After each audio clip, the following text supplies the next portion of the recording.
is in this section of what I call coordinates.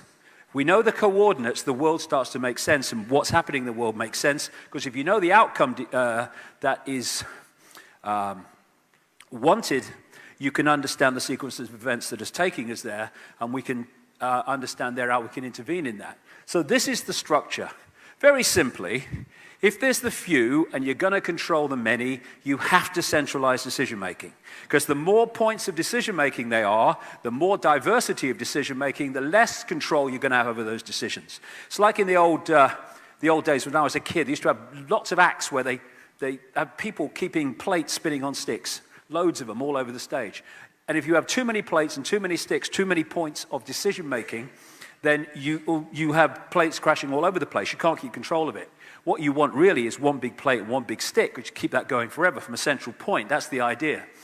And they want a structure with a world government that would dictate to every country in the world, a world central bank. I'll get into this more in this section. That's fundamentally, not only, but fundamentally one of the reasons for the engineered economic collapse. They want a one world currency, electronic money, no cash, fundamental implications for freedom in that.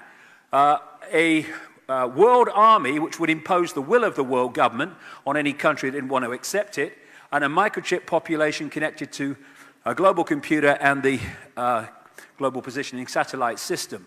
Under that, they want the superstates, get into this more later, and under that, they want to break nation states up into regions, which they're already in the process of moving towards, to deunify in a unified response to the edifice of power above. So that's the basic structure. And once we realize that's the outcome they want, you can start to read the world and world events in a very different way. But what I would emphasize is I'm now going to talk about the play-out world, the world as it unfolds in the daily experience. But the fundamental behind it is what we were talking about earlier.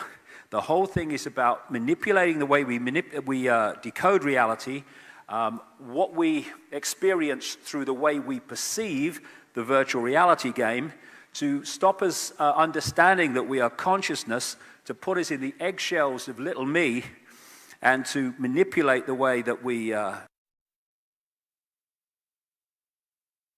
heads world. That's all the way running through everything.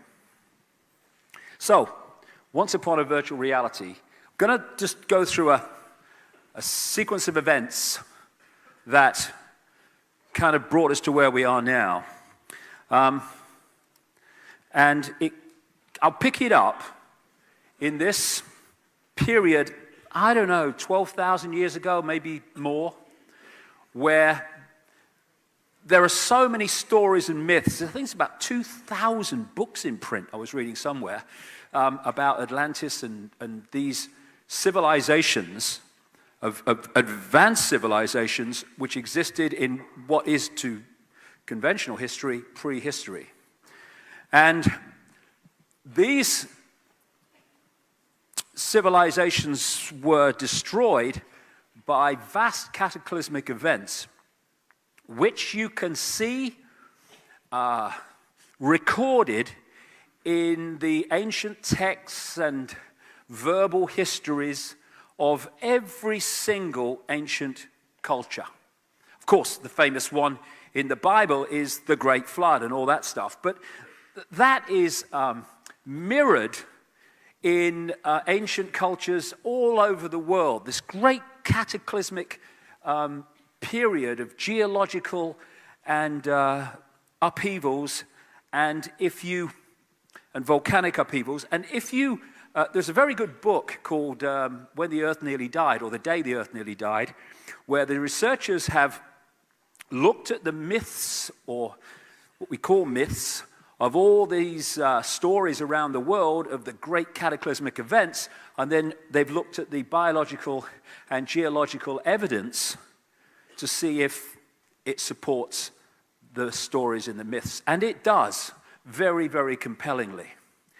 And, of course, like I say, Noah and the biblical story of the Great Flood is the most famous one, but you take that back to its origin, or at least one of its origins, and you go back into ancient Sumer long before, where the same story was told, but it's told everywhere. Now, 98% of what I'm talking about today is come from hard research. Where it hasn't, I'll tell you. And I'd got to a certain point of taking this back from the physical to trying to get an understanding of what was behind these cataclysmic events and actually what's behind this crazy world, which at one time was not crazy. Probably not that long ago was not crazy. Again, one of the other common themes is that before the cataclysmic events, there was what is often referred to as a golden age of great harmony and a great abundance, when it was almost like a utopian world. And then the cataclysmic events came and everything changed. And I was in America at a place called Sedona in Arizona about 2 months ago. Well, maybe less than that anyway, not that it matters.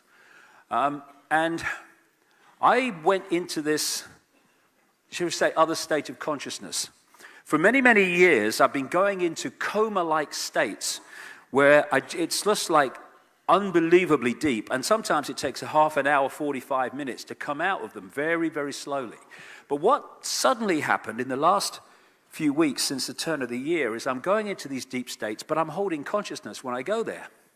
And what happened to me as I went into one of these states just a few weeks ago, I never talked about this before, funnily enough, and this kind of voice started talking to me about what the cataclysmic events were all about and what this situation in the world is all about. And I can only give it you and take it as you will. And what it was that at one point, well, actually, not just at one point, but up to the point where these cataclysmic events happened, the energy field of this Earth and further out was extremely harmonious, extremely balanced, vibrating in a very balanced, harmonious way.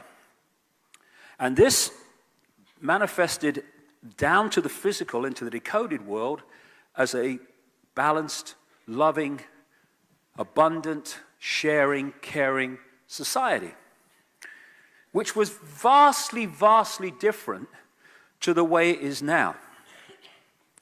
And what I was then shown, and what the voice referred to as the schism, happened. And what I saw, I found this picture on the internet, which kind of gives a feel for it.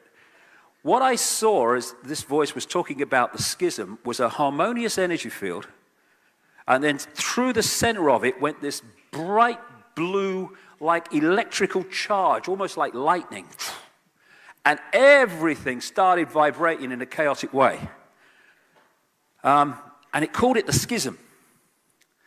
And as this manifested down through the vibrationals into the decoded world, it manifested itself as a physical version of this schism, which was massive geological events, which not only transformed this reality, or this part of this reality physically in the way that's recorded by the ancients and through to the present day, but it fundamentally changed this reality mentally and emotionally, because suddenly we were living in a chaotic energy environment which was being decoded into the physical, and suddenly the chaos and conflict of the schism was manifesting itself as chaotic and conflict and all the rest of it that started to come into the world.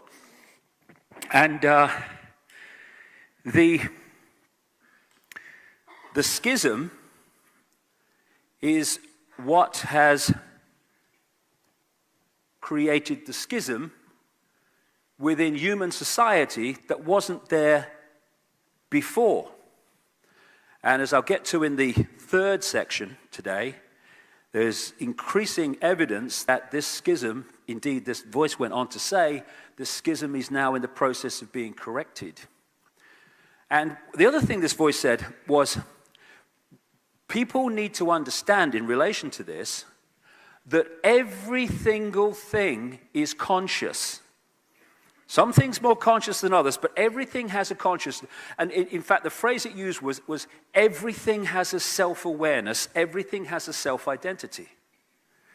And it was saying that this schism has a self-identity. It's consciousness. So it has a self-identity. And its self-identity is one of what we would call evil, but what in real terms is fundamental imbalance. Loss of harmony, loss of connection to what we would call in the first part of this presentation, heart consciousness.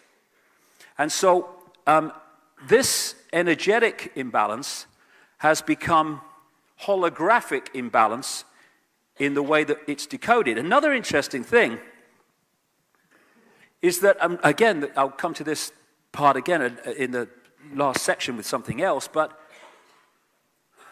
before the schism, the energy in this reality was so harmonious, so in tune with the human form, and so much more powerful that we didn't eat food. We lived off the energy, everything, because what is food? It's just holographic energy, that's what it is. And we consume food, we're consuming energy. We used to live off the energy. Some people, even today, it's very, very difficult today because of the energy environment compared with what it was, still live off what they call prana. They live off energy. They don't eat food.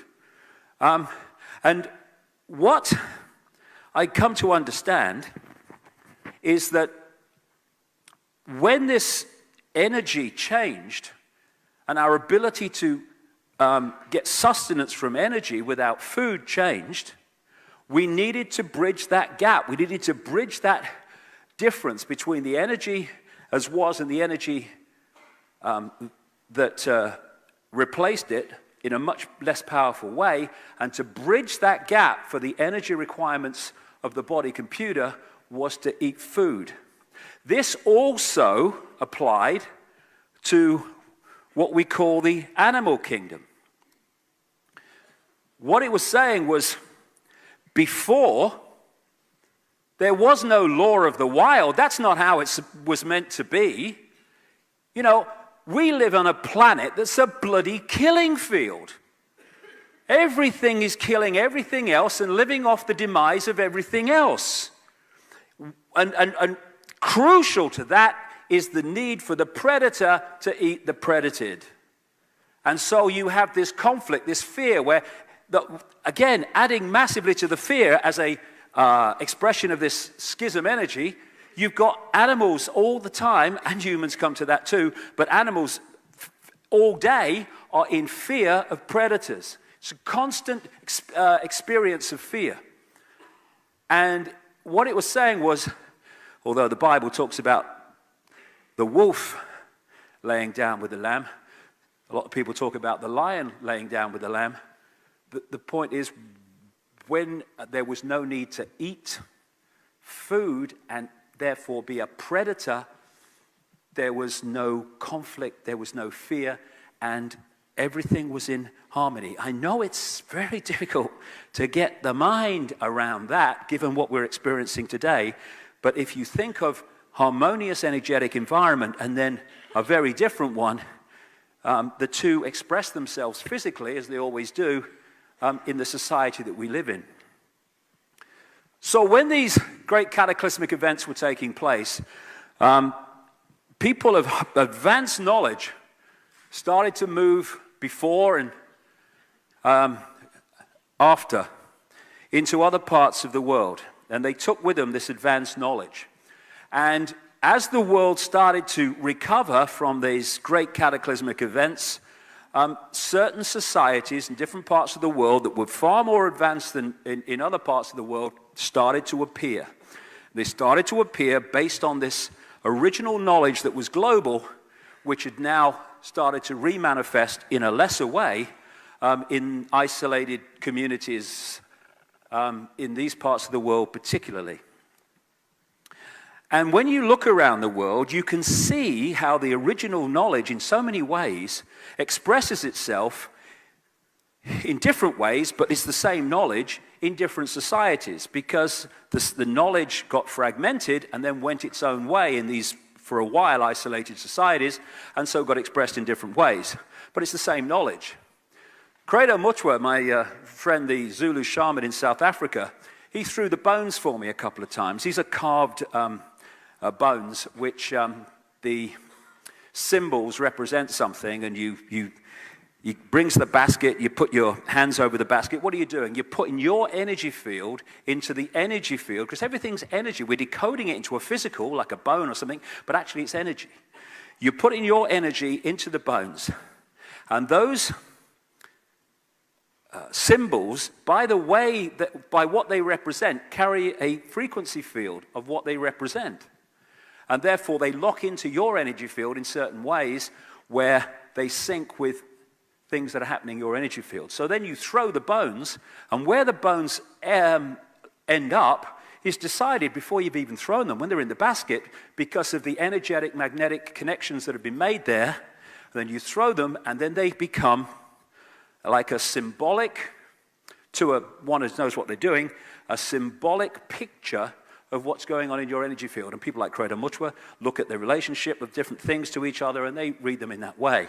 But the point I'm making is when he did that for me, I thought, it's just like throwing the rune stones in another part of the world. It's just like the tarot cards in another part of the world. Same reason. The reason you pick that tarot card out and not that one is because of the energetic connection you make to that one, because that symbol represents something within you. It's all energy. It's all magnetic energy connecting. And also, as these advanced peoples moved into these different parts of the world, one being Atlantis civilization, and the other one Mu, or Lemuria, as it later became known to some people, they took, indeed before the cataclysms and after, they took this advanced knowledge and built these fantastic structures, that some of which we'd even struggle to build today, because they were operating on a level of knowledge that is not available in the mainstream today, though we get there.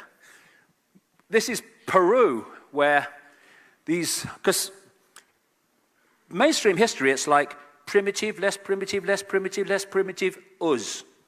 There's no like, hey, it could be not quite that simple.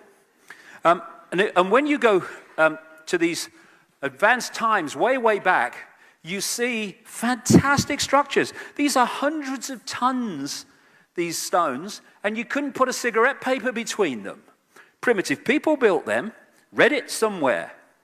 Then you've got the Nazca lines in Peru, which were only seen in their entirety, these insects and birds that are created by scoring away the topsoil and revealing the white below in one continuous line.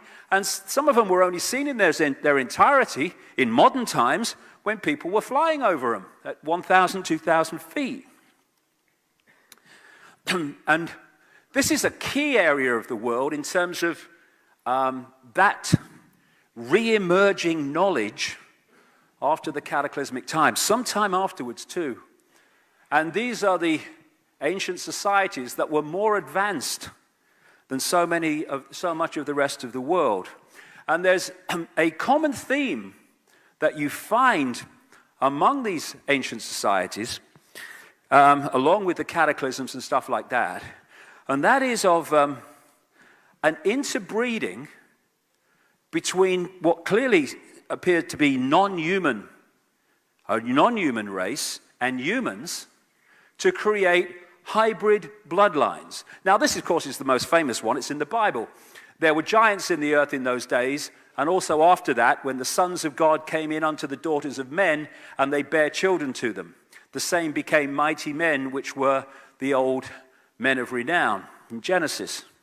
But that basic theme of an interbreeding between a non-human race and humans creating a hybrid bloodline is found all over the world. It's found in this area of the world, which in terms of the bloodlines that are in the positions of power today, very, very significant. This area of Sumer, which became Babylon in what we call Mesopotamia, and the land between two rivers, and of course, what do we call that today? Iraq. Now, the invasion of Iraq was for many reasons. Oil, yes. Control, yes. Multi-reasons. It's very rarely for one reason. But another reason in that package was because that land we now call Iraq is very historically significant to the bloodlines that in the modern world are behind things like the invasion of Iraq, also Egypt and the Indus Valley culture.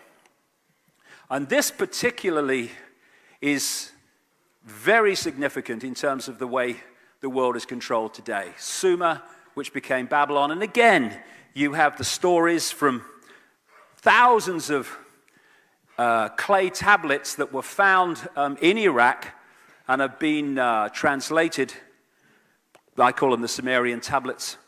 And they talk, like all these others around the world, of this interbreeding between non-humans and humans to create this hybrid bloodline. I'm going to go too much into this because there's so much about the present day I want to get through in this section. But these bloodlines, these hybrids, became the elite. They claimed to be, one of their terms was demigods, part human, part gods, as these non-human groups were perceived to be, because they had abilities to do things because of their advanced knowledge that made them appear godlike. And the old, ancient, recurring theme of the divine right to rule, which is what? The right to rule because of your bloodline, because of your DNA. We have a head of state, you have a head of state, same one, in Buckingham Palace, who is only head of state because of her bloodline, because of her DNA. If she had a different DNA, she might be cleaning the throne, not sitting on it. That's how ridiculous it is. So even today we have this still running. And in the background, among those that control banking and business and media, we seriously have it running. It's just not official like it is with the official royal families. And these demigods, these hybrid bloodlines, were the ones that ended up in the positions of royal power, and they fought among each other like crazy. For instance, even in China, the emperors claimed the right to be emperor because of their connection to what they called the serpent gods. And that's a common theme, the serpent or the reptilian figure. So these bloodlines, let me just hold on that for a second. These bloodlines moved out of that part of the world as what we call time past, and they moved up into Europe. And one of the places that they established themselves was Rome, where they were the bloodlines behind the Roman Empire. Now, one of the common themes that you find wherever these bloodlines went is an empire. You had the Babylonian Empire, for instance. They had the Sumer Empire before that, though it's not recognized in official history too much. And then you had the Roman Empire, and then they moved up into Northern Europe and eventually located their headquarters in Britain, particularly London. And what followed that? The British Empire, on which it was said the sun never set because it was so vast. And then we had this sleight of hand, because what the British Empire and the others, the French Empire and others in Europe too, same, but the British Empire was the most significant because of its size, what they did was export the bloodline all over the world. And, crucially, I'll get to this later, the secret society network, which follows the bloodline, to manipulate it and its representatives into positions of power to control the societies they target.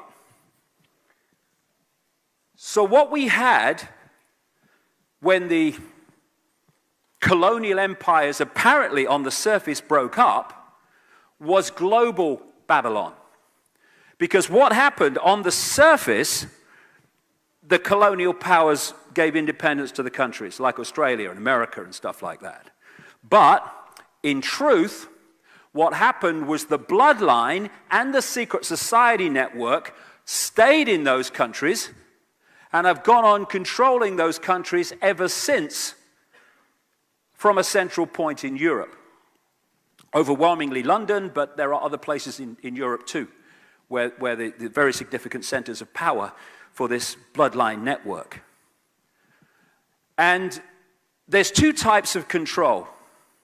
There's a control you can see, touch, and taste: communism, apartheid, fascism.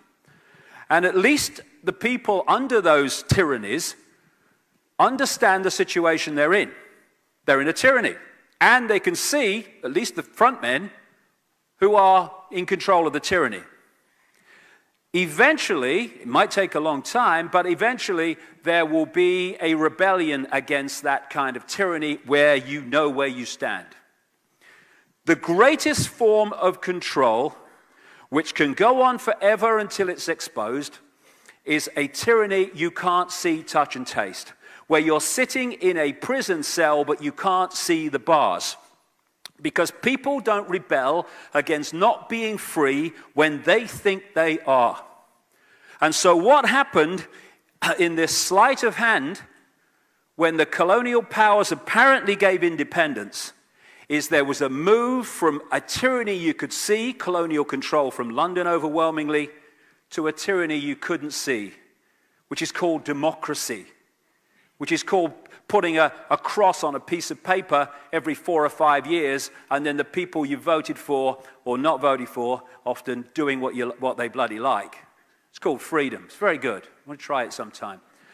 And so what we've had is a hidden tyranny ever since, masquerading as freedom. And what these bloodlines and the secret society network they control have done is set up the equivalent of a transnational corporation. As transnational corporations work, they have a headquarters, and then in the different countries they have subsidiaries. And the subsidiaries do what the headquarters tell them to do. Corporate policy, they call it. Well, what these bloodlines have done is exactly the same, only it's secret societies for subsidiaries. The headquarters, the center of the web in Europe, dictates the ongoing policy, which is constant centralization of power in every area of our lives to bring about this point where the few can control the many from a central point.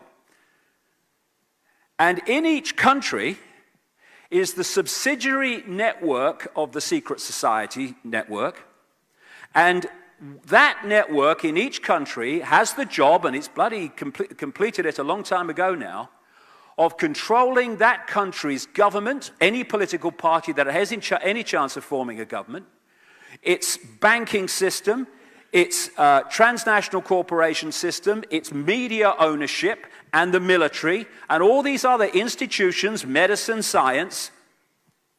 And so, having established that in different countries around the world, when the central point, the spider in the center of the web in Europe, says, this is what's going to happen now, these subsidiary groups start to bring it about in their sphere of influence, their country.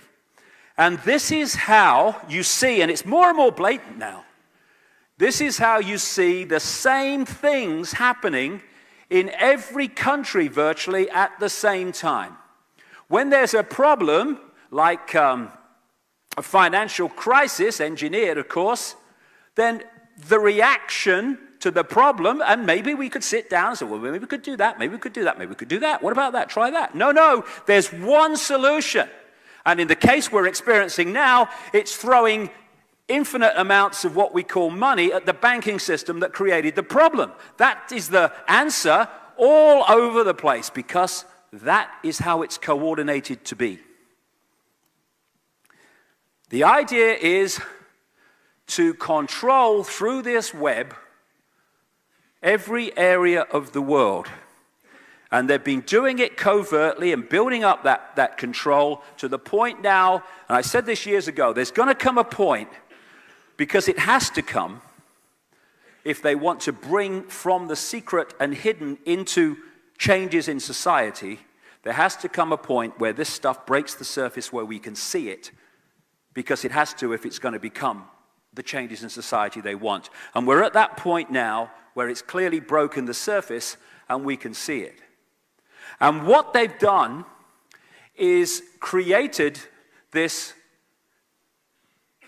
tapestry, web of transnational corporations and groupings which appear to be different and have different owners and different agendas and competing with each other.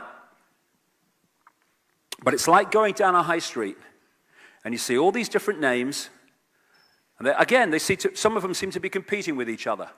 But when you do the research and you go back and you look at the holding companies, you find that the same holding company controls this and that and that and that, and actually controls this, which is apparently competing with that. And this is what they've done. These families and their secret society network, which go under the name of Illuminati, the illuminated ones, they are the force that is ultimately behind all these apparently unconnected groups and corporations, and they move as one unit as a result. And the idea is to imprison humanity in the way that Orwell described, and the way we're experiencing now, not even by the day, but by the bloody hour, of more and more surveillance, more and more control, more and more suppression, more and more police state. And in doing so, manipulating the way we perceive reality, so we, as the external world moves in on us, the internal world moves in on us, and we become less and less of who we are. So, let's get real bloody bizarre now. If you've never seen my stuff before, it's time to leave.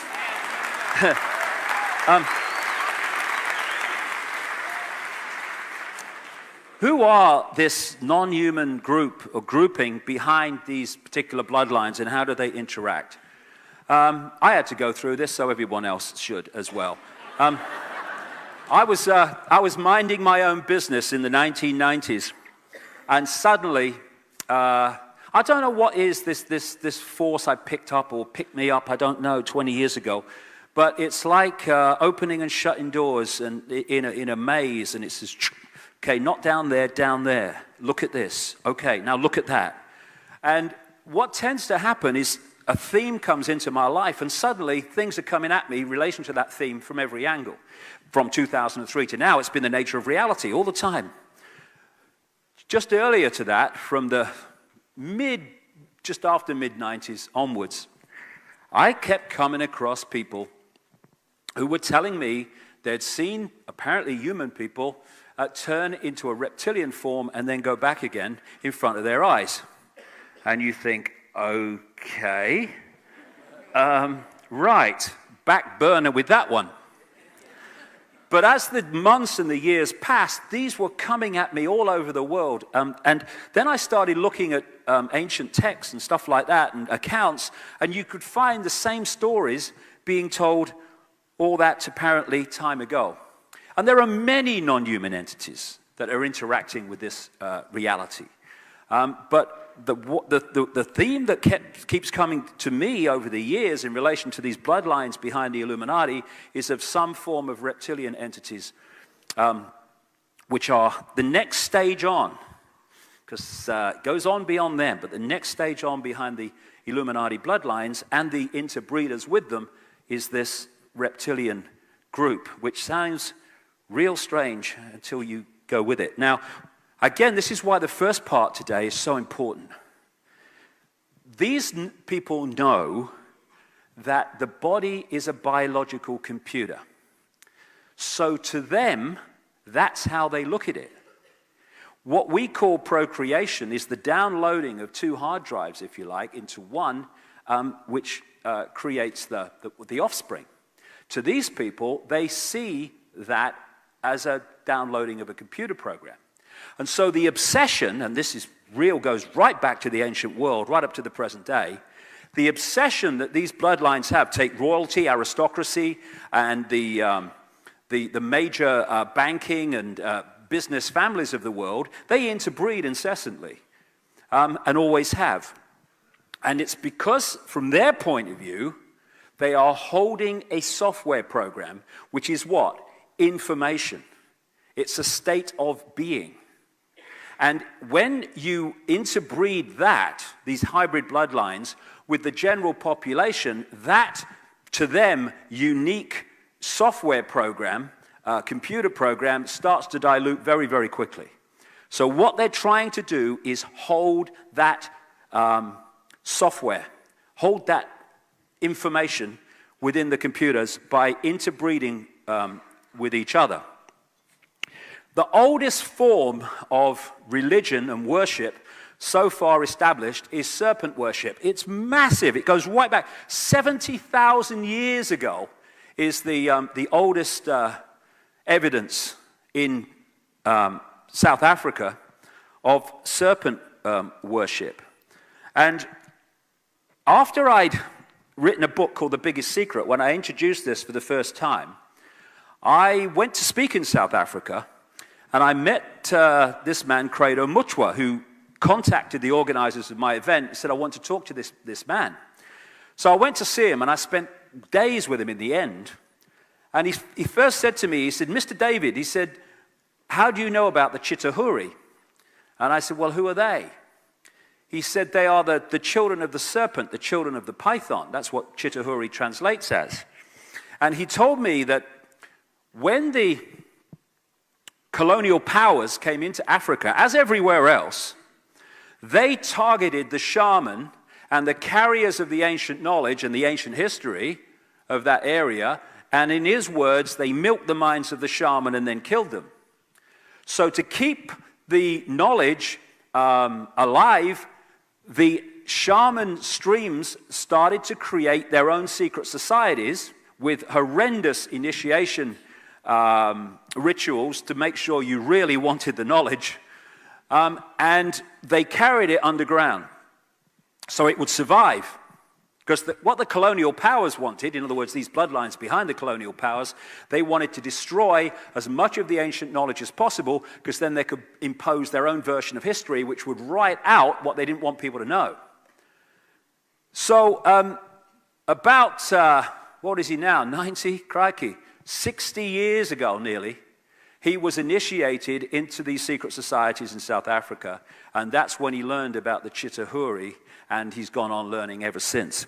That is a painting. He's a brilliant man. He's a library on legs. That's one of his paintings of one kind of the Chitahuri, as he calls them. There are many different types, as there are different types of human.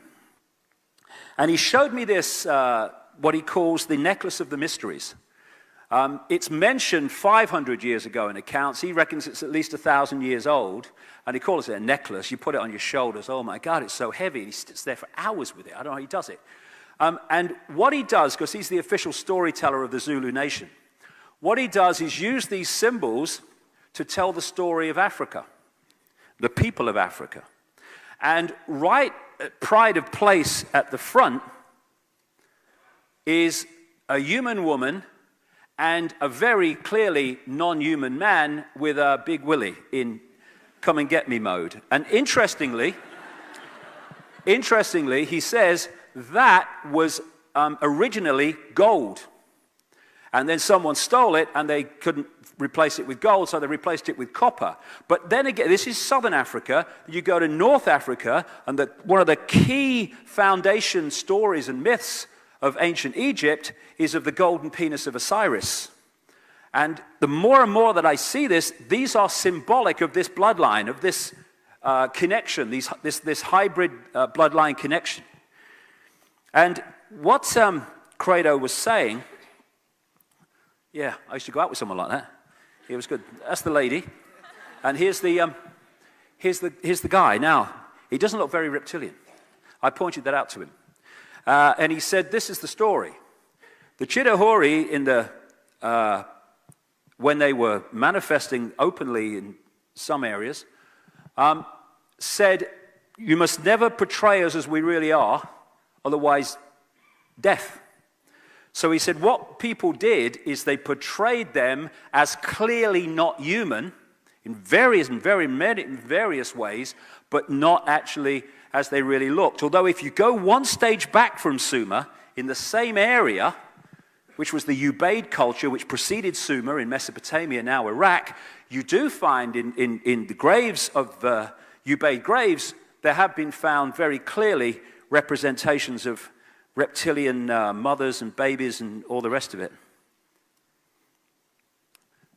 This is a symbolic image by Neil Haig of this hybrid bloodline, which has, we all have, and I'll come to this, we all have reptilian genetics, very serious reptilian genetics within the body hologram computer, but these hybrid bloodlines have much more reptilian genetics, and therefore have much more of the reptilian genetic personality, if you like.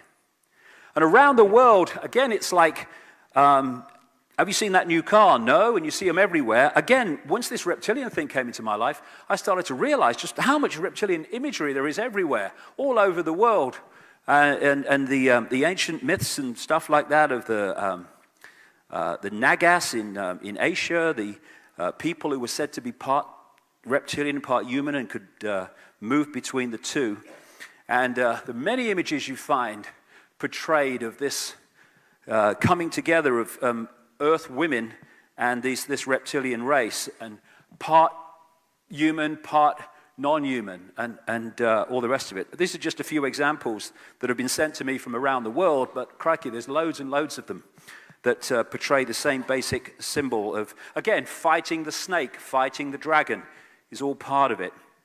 And of course, one of the key stories in the Bible is of the serpent in the Garden of Eden, which, when you read that story in the way it's portrayed, absolutely changed the way that humans acted and saw themselves in the world. And you see the symbolic way that it's talked about. And I was on a Christian radio station in America a few months back, and they say, oh no, serpents and all that. I said, well, hold on a second. Do you think that if you believe the Garden of Eden story, and again, the Garden of Eden story told in different ways using different names, you can find that all over the world as well. Same recurring theme. And I said, do you really think that if you believe it to be, that the serpent in the Garden of Eden was a snake on the ground? Could you think it could be that could be symbolic of something? And it's just another example of the reptilian symbolism all over the place. And when you look at the castles and the stately homes of these bloodlines in the aristocracy, and also in the churches as well, and they're behind them, and they were behind the building of them, then again, you find these what we call gargoyles that have a reptilian feel about them. And the coats of arms of so many of these aristocratic families carry the dragon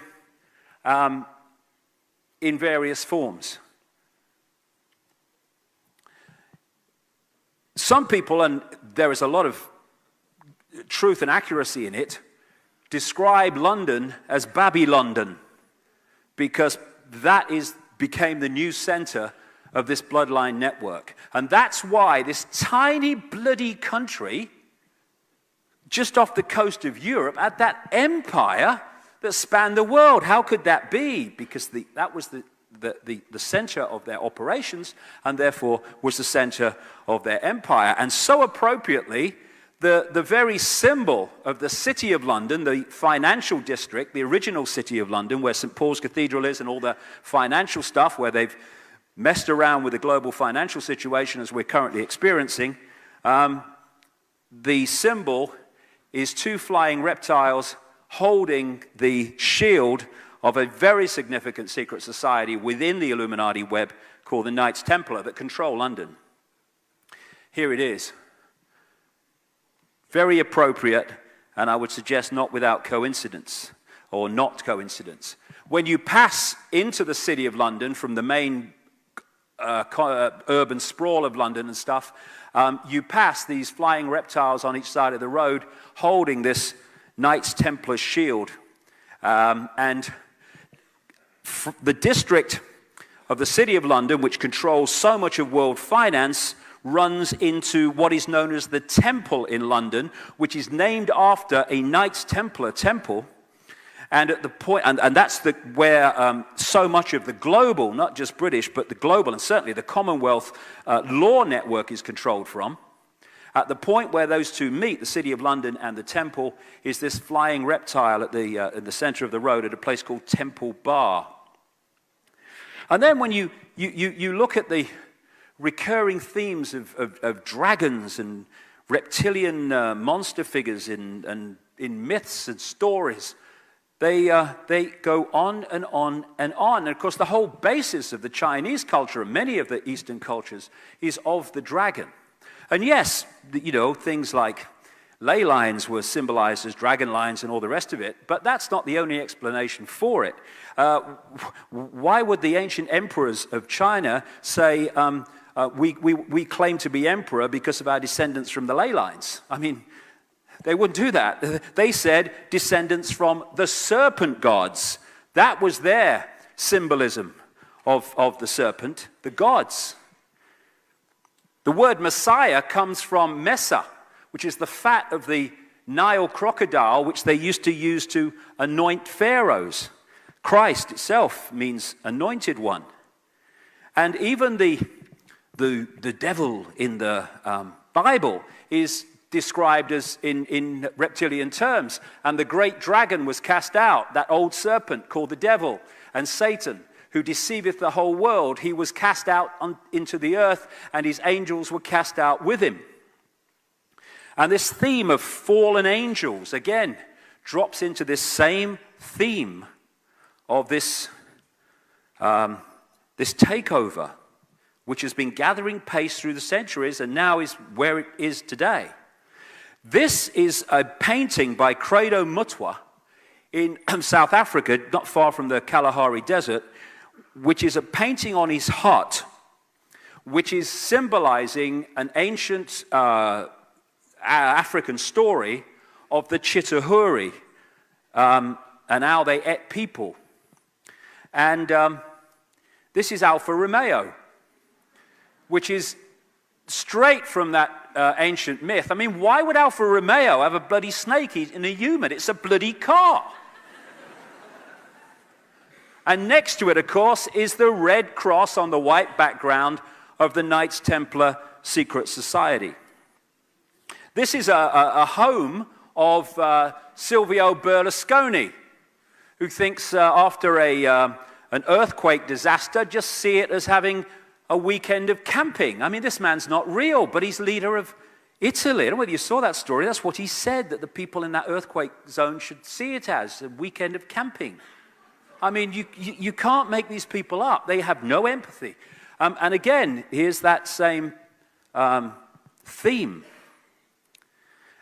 The fairy stories and the fairy tales of the frog turning into the prince and all these constant themes relates to the same stuff in the ancient world coming through to today. And this is a book that's given to some American school children, and it's about shape-shifting from reptilian into human.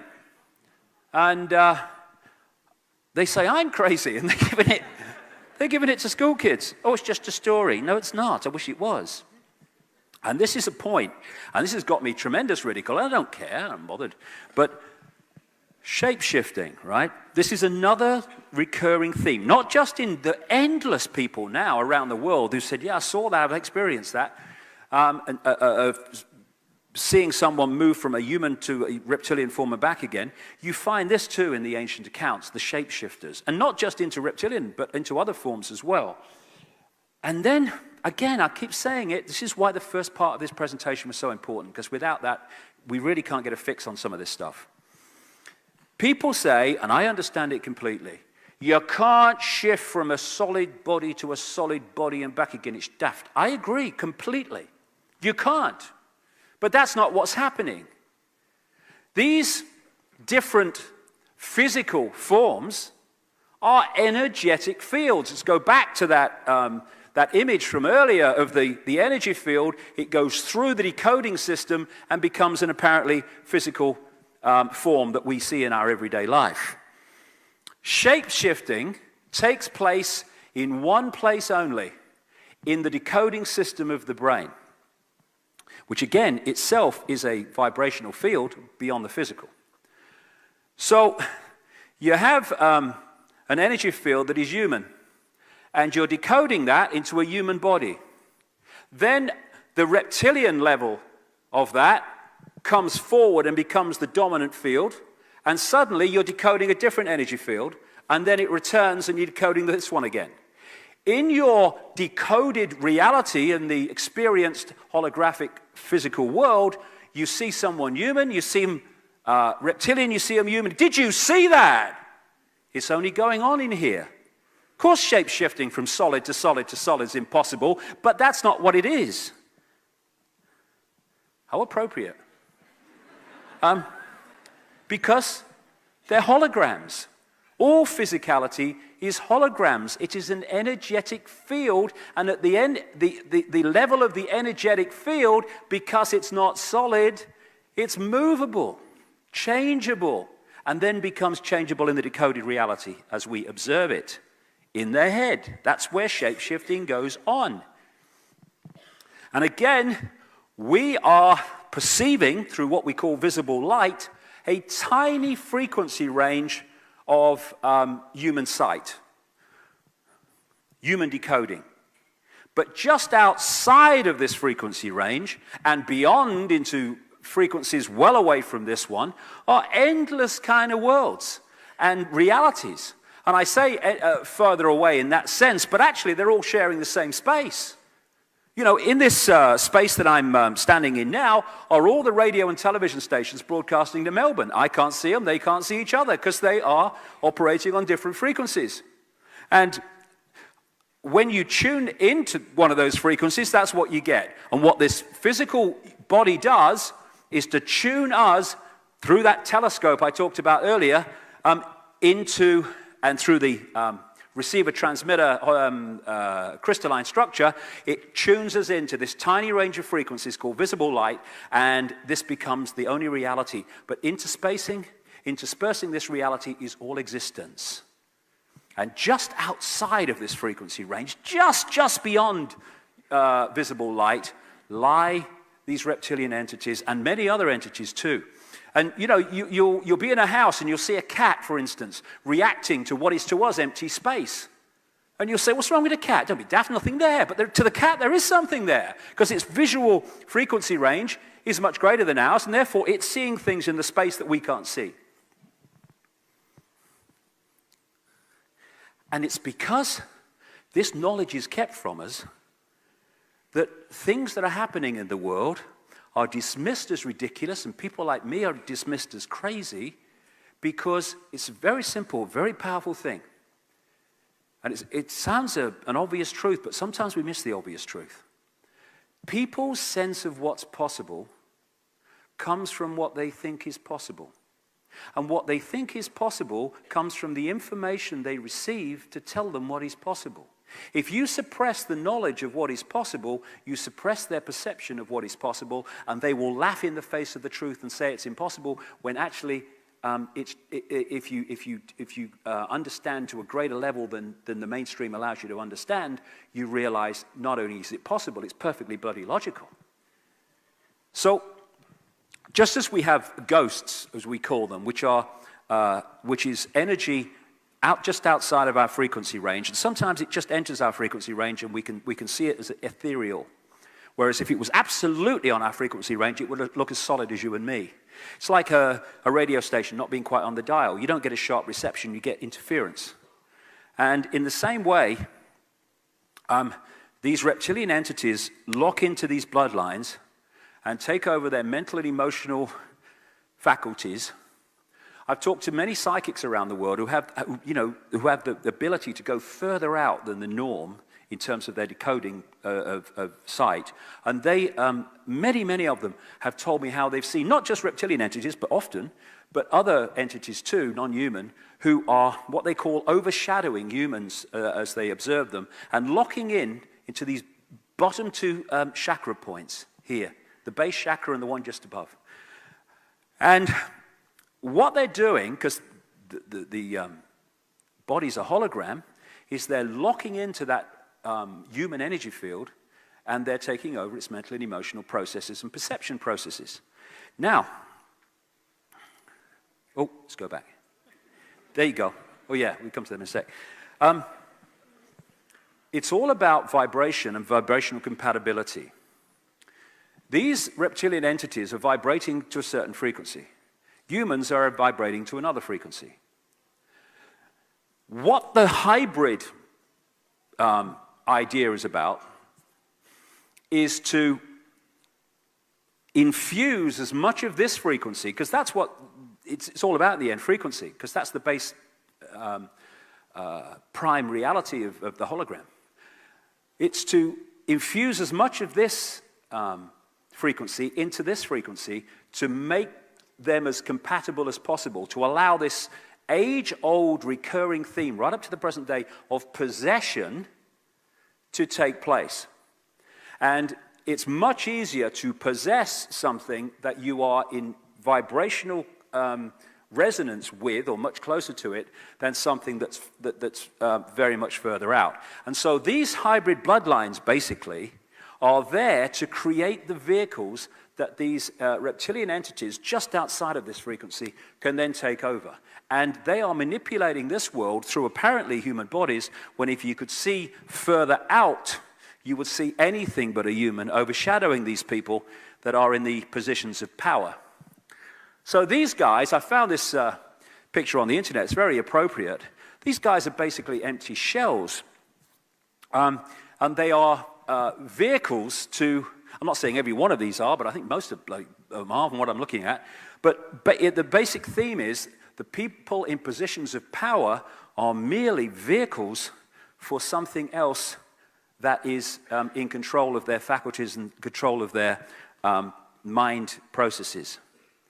So we have the advisors in the shadows within this reality, who really are in control of the people who appear to be in power. And then one step back from them, just outside of this visible light dimension, we have these entities that are calling the shots in so many ways through into this reality in terms of what happens here. And after, my experience of this explanation of the schism and all the rest of it, I refer to these now as the schism people, because this schism resonates out down into this reality, this disharmonious conflict, chaos, and all the rest of it. And as it plays itself down into this reality, it manifests itself in various ways.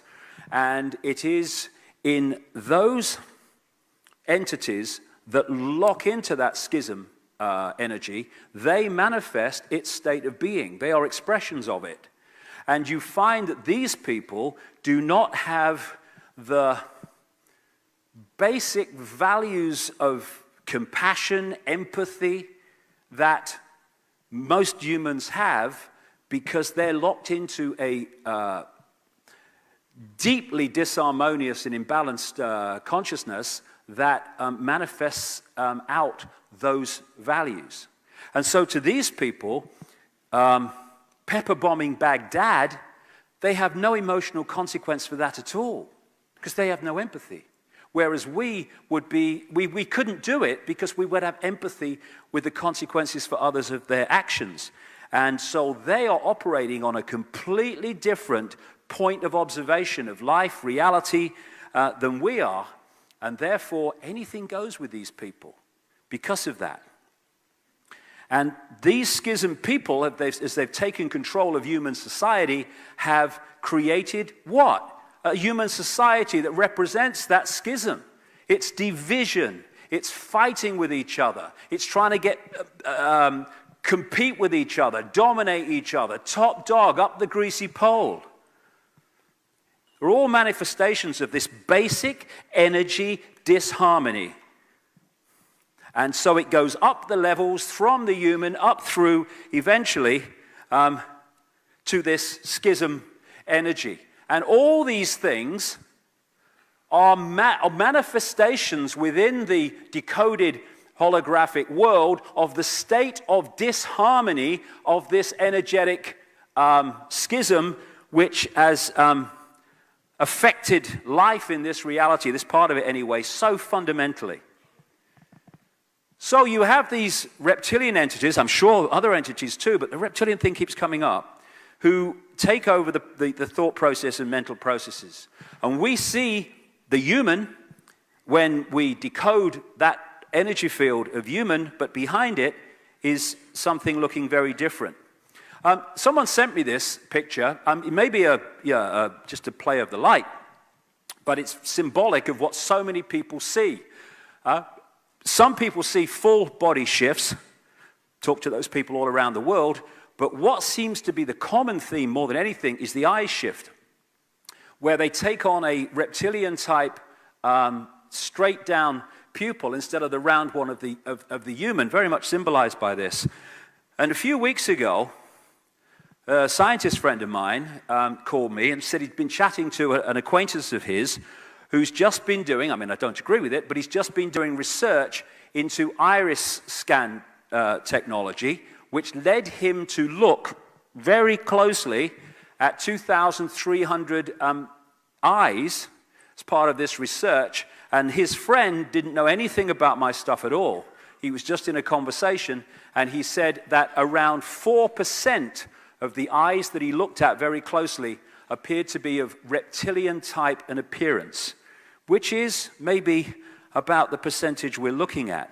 Someone sent me this with Father George Bush. I don't know, I think that's, again, a play on the light almost certainly, but so symbolic, because I know a number of people have seen this guy shift. Yeah, there's a magazine, it's called 40 Times or something. A few years ago, they ran this front page picture, you know, taking the mick out of me. And I said, thank you very much. That was very symbolic. I love that. Thanks very much. And so you find a few of these pictures on the internet now as it gets around. Hey, there you go. And one of the things that I've looked at very closely over the years, particularly towards the end of the 80s and early across 2000 and so, are the mind control projects and the satanic ritual abuse projects to help people who've been through that. And the number of times when people have been through satanic ritual abuse and all the rest of it, that they talk about in reptilian terms about what they experienced. And these were some pictures drawn by someone who went through satanic ritual abuse of the kind of things that she remembers from what happened in the rituals. And again, the reason the therapist sent these to me, with the person's permission, of course, was because she was constantly drawing reptilian imagery, because that's what she experienced in the ritual. And if you remember Rosemary's Baby, that film of the 60s, which was directed by Roman Polanski, and shall we say he should bloody know, with Mia Farrow, and she was manipulated by a satanic family to be impregnated, to give birth to this child, and at the end of the movie, when you saw briefly the child in the crib, which was a hybrid, it had reptilian eyes very clearly. And like I say, Roman Polanski should know. So this theme of possession goes way, way back through history, and it's possession through, overwhelmingly in this case, vibrational compatibility because of this interbreeding. There you go. Good old tone. So they're talking about him being the first president of Europe now. Crikey, it gets worse, doesn't it? Mr. Fake Smile, Mr. Fake Emotion. One of the things I've noticed about these people, and when I was in the Green Party years ago in Britain, I saw a number of British politicians close up, and you see their dark eyes, and you see something else. Their eyes and their face don't talk the same language, as I call it. You know, it's funny how people are famous or infamous for their massive smile, like Obama and Blair. But when you see the big smile, look at the eyes. Hillary Clinton's a classic. The big smile, the eyes never smile. Cold, steely eyes. But what's behind these people? Just a touch vibrationally out of human sight, behind the painted smile. This guy, Ted Heath, he was Prime Minister of Britain from 1970 to 1974. He was the guy that signed us into the European Union. Major person involved in the Bilderberg Group and various other things. And I wasn't into any of this stuff at the time. I was a national spokesman for the British Green Party. And I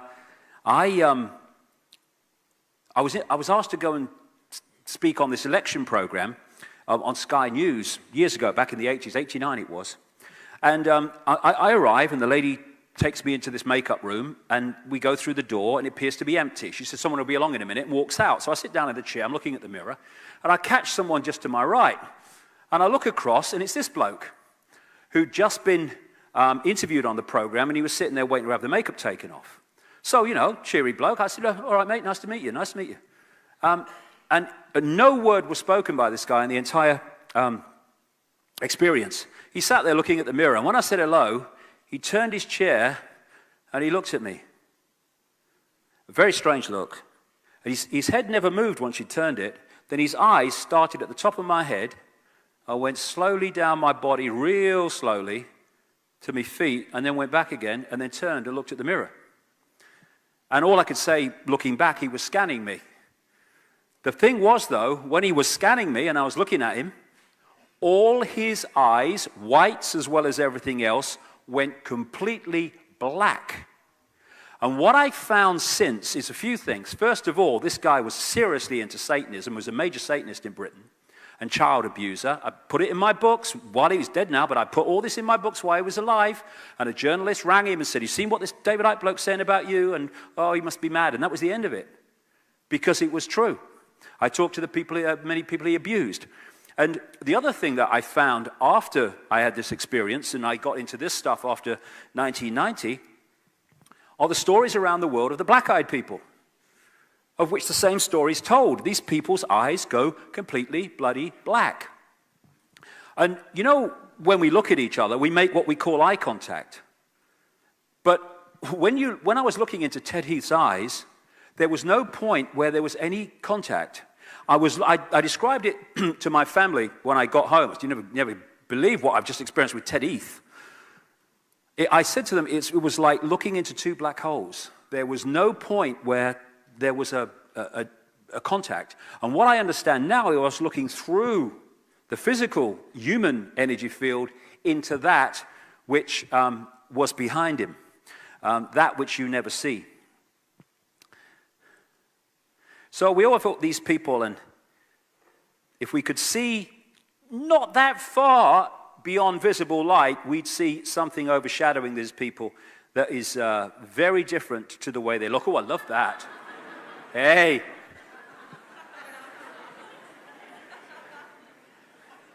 They say a picture tells 1,000 words, don't they? Oh, yes. And that's the other thing. And, you know, what are the British royal family famous for? Emotionless behavior towards their offspring and stuff. And you find that a lot with these, not always. And again, you know, I'd throw this away, but the thing that I've more and more begun to kind of understand, or at least go in that direction, seeking more understanding, is that because we live in a digital reality on one level, you know, you've seen these adverts, where the digital adverts now, where they put in famous actors from the past, from movies, and they put them in with modern actors in adverts and stuff. They don't do it so much now, but a few years ago it was very popular. And the real best ones, you can hardly tell the bloody difference, even at that level of technology. The level we're talking about in terms of the reality and the manipulation of the reality is light years beyond anything that we have here. And you know, they talk about sentient programs in the Matrix, and, you know, the woman in the red dress who appears to be absolutely like everyone else, but is actually just a digital insert. More and more that I understand this, I'm sure there are vast numbers of digital inserts around, and I think a lot of them are these people, actually, that are just vehicles for vehicles for these other entities just outside of human sight to run this reality. And it seems to me there are three types. There are those that are digital implants. There are those people in the world who are conscious and have the potential to connect to consciousness, but are stuck in mind, which I talked about earlier. And there are those, and thank goodness they're an increasing number as this awakening goes on, who actually are in this reality, but are connecting to levels of awareness beyond it. And that's where the change lies. Oh, Neil Haig knocked this out as a bit of a joke. The red dress bloodlines of the digital implants, maybe. This guy, Carl Sagan, what time is it? We're obsessed with time. I'm not doing too bad. This guy, Carl Sagan, the cosmologist, he wrote about, in great detail, about the impact of reptilian genetics upon humans and human behavior. And he wrote this book, The Dragons of Eden, going back to history and the talk of dragons and the reptilian and stuff, but also the reptilian genetics that is within all of us. Fundamental part of the human body, the human hologram, is reptilian genetics. And as this guy said, understanding the reptilian background to the human body, or the human being as he called it, is to understand so much about human behavior. The oldest part of the human brain is called the R complex by scientists, short for reptilian brain, because of the reptilian input that we've had in our body development. Now, there are other parts of the brain that balance out the characteristics of the reptilian brain, but if you have an infusion of greater reptilian genetics, you are going to have, obviously, a greater infusion of the characteristics of the reptilian genetics. And this is mainstream science when they're talking about the reptilian brain. From there, we get primitive emotional responses, cold-blooded behavior, and territoriality, as they call it. This is mine. I own it. I control it. A desire to control. An obsession with hierarchical structures of power, aggression, might is right, winner takes all, come from the reptilian brain. And they are absolutely the characteristics of the Illuminati families. Also from the reptilian brain, we get the survival responses, and on that level they're very good, things like fight or flight and all that stuff that gets you out of danger. So, the more we can be put into a sense of survival in our perception and state of mind, the more we are locking into that reptilian part of the brain, and that's the kind of stadium that these people understand more than any other, and we're being locked into that all the time as we are manipulated to fear not surviving in endless ways. Not just fearing not surviving in terms of life and death, but fearing not paying the mortgage at the end of the month, fearing of having your house foreclosed. They all lock you in to a sense of needing to survive. And the other thing that these entities do is feed off human energy. And to feed off human energy, they have to pull humans into an energetic state that they can feed off. If you're in a state of harmony, they can't feed off it because never the twain shall meet vibrationally. So they pull us, or seek to pull us, into a state of disharmony, of stress, of fear, of conflict, of aggression, of anger, and all the rest of it, because that's pulling us into an energetic state that they can then feed off, because that's their energetic state. And they seem to operate in what an astrophysicist friend of mine called Giuliano Conforto calls interspace planes, which is like a neutral zone between dimensions, where you need to, as she puts it, find a source of energy, because there's not a natural source of energy there on the scale that there is within a fully fledged reality dimension, whatever you want to call it. And I said to Credo Mutwa, do you have anything in your culture that relates to interspace planes, these neutral zones? He said, oh, yes, he said, we call them the heaven between heavens. He said, that's where the Chitahuri are. And so that takes them so close to visible light and the reality that we're experiencing. And what they're doing is feeding off human energy by manipulating us into an energetic state in which they can feed off, and also to keep us in mind and not open to consciousness. Years ago, last time I came to Australia, I had a strange experience. I spoke in Sydney, and afterwards I was introduced to this Freemason who said he was 33rd degree or something. He wanted to meet me, and because he wanted to know how I knew what I knew. He said, yeah, how do you know that? You're not supposed to know these things. So anyway, I met him, and he said, I said, I'm a good Freemason, he said. I'm trying to fight some of the bad things. I said, okay. He said, if you come to Canberra, he said, I'll show you around Canberra, and I'll show you the Freemasonry imagery. So, okay, I'll go. So I went to Canberra, and I met this guy, and he showed me all around the Parliament building and all the street plan around there and all the rest of it. And then he took me into the War Memorial, the War Museum Memorial in Canberra. And my God, it is ablaze with Illuminati and reptilian symbolism. And when you go into the part where the unknown soldier grave is, on the four corners and the pillars are depictions of soldiers, men and women.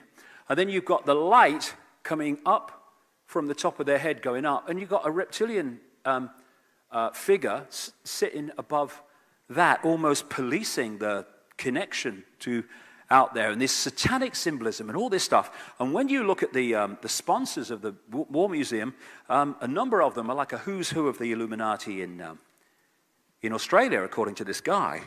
Anyway, I'll tell you what he said to me. He said, we need to get you some money. I said, what do you mean? He said, yeah. He said, we need to get you some money to fund what you're doing. I said, well, hold on. I said, how are you going to do that? He said, we'll give you a credit card. I don't know who we was. He said, we'll give you a credit card. I said, well, how will that help me? He said, well, we fixed the computer system so no matter how much you spend, it never registers. He says, that's how we get our money, right? So anyway, I thought, I'm not sure about that in the least. And we said goodbye. He said, look, I've got lots of things to tell you. And never heard from him again. Disappeared from the face of the bloody earth. He's still around in Australia, I'm sure, but there you go. So this interspace plane is one of the kind of stumbling blocks energetically, which is trying to manipulate us from getting connected to the full nature of who we are. So this is seems to be the structure. Certainly at this level, it goes further out up to that schism, I believe, but at this level, you've got the reptilian entities. And Nephilim, that was the name of the hybrid bloodline in the Bible, the Nephilim. Just one of many, many names that they're called around the world in different cultures. The reptilian entities possess their hybrid stooges. And the secret society network within this reality manipulates the stooges and their gophers and agents into the positions of power at the top of the pyramids in all these different countries. These are the subsidiary networks I'm talking about. They then control all these other things like politics, finance, media, military, religion, and the royal networks, because that locks into them. And then down come the people. And these people at the top, who appear in everyday reality and on the news bulletins, often to be at odds with each other and fighting each other. And so lots of infighting goes on among these people because they're so imbalanced that, of course, they're going to fight for them among themselves, but there is a level that knocks heads together when it gets in the way. And so they're manipulating, playing different countries and groups and Islamic and stuff off against each other. And if you notice, the people that declare the wars never bloody fight them. These people go off like silly sods and fight them. And these people who have nothing against these people, but those people tell them they should, and all the rest of it, and the people fight among themselves, creating great stress, great disharmony, energy to be absorbed, and all the rest of it, because they're manipulated by the tiny few into this stuff. I mean, if George Bush, boy George Bush, had been in Iraq when the first bullet was fired, he'd been under a bed in Houston when the second bugger went off. These people do not fight the wars, they just declare them. We fight the wars, and if we stop fighting the sodding wars and came together, we've made the whole system completely impotent.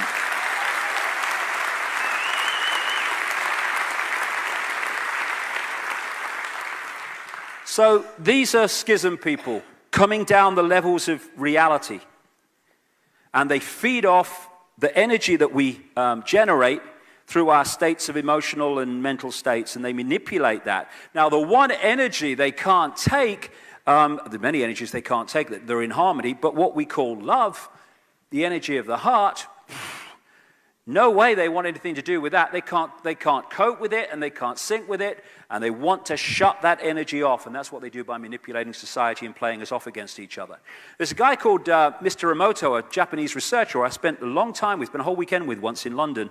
We actually wrote a book together, funnily enough, just not writing, but just talking and it all being translated.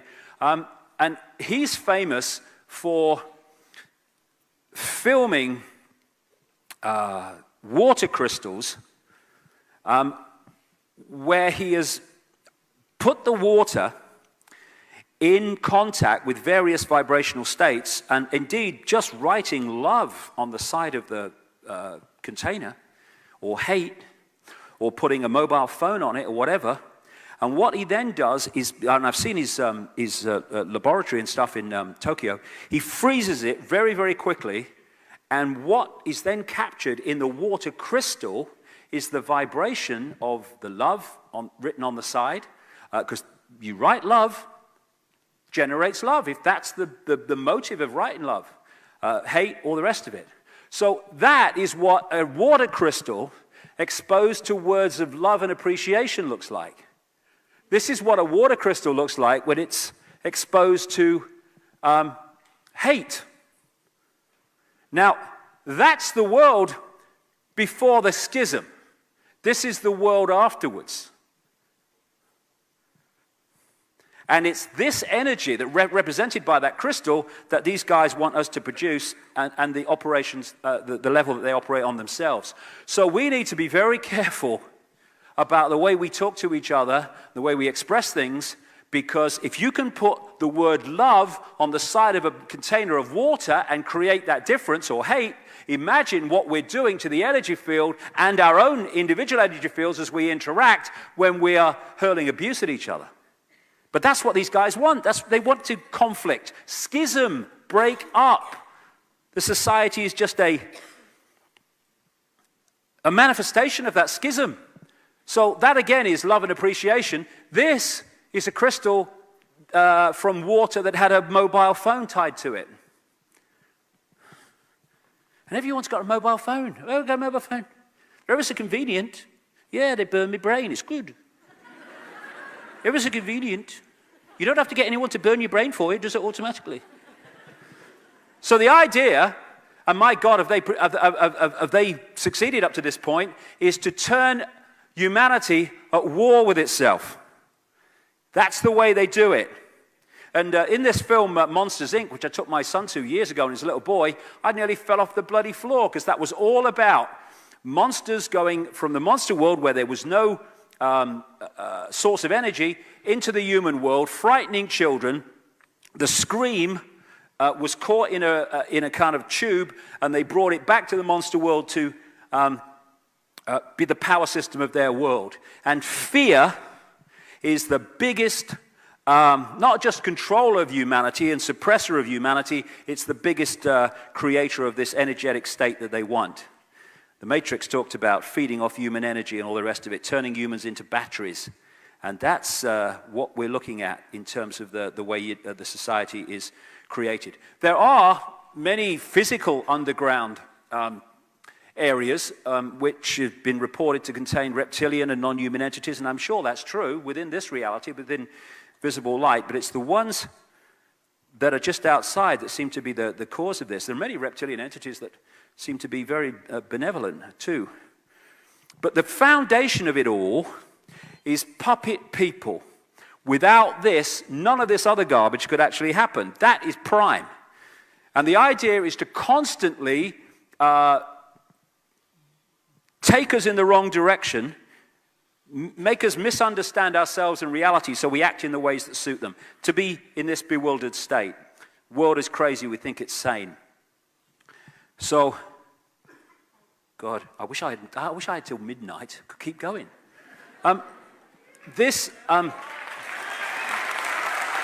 So much, it all connects. So, it seems to be a bewildering world, and totally chaotic. And on the play-out side, it does seem to be like that, yes. But it's not really, if you take a step back. And the key thing that I try to get across all the time are what I call coordinates, key coordinates. Once you have these coordinates, the crazy kind of complex, what's it all about world starts to take on a serious level of clarity. How a few control the world, pyramid power. The idea, if you look at the way they've structured society, both collectively and individually, whether it's a school or a university or a government or a corporation, they structure them as pyramids. And on a collective level, they have, it's that thing here. I've been told I have to be very careful here or I'll shut the whole thing down. That's really good, isn't it? They make a piece of technology, and right next to the laser pointer is a button that will shut the whole thing down. I never went to university. But, okay. This opens the door, and this activates the nuclear weapon, okay?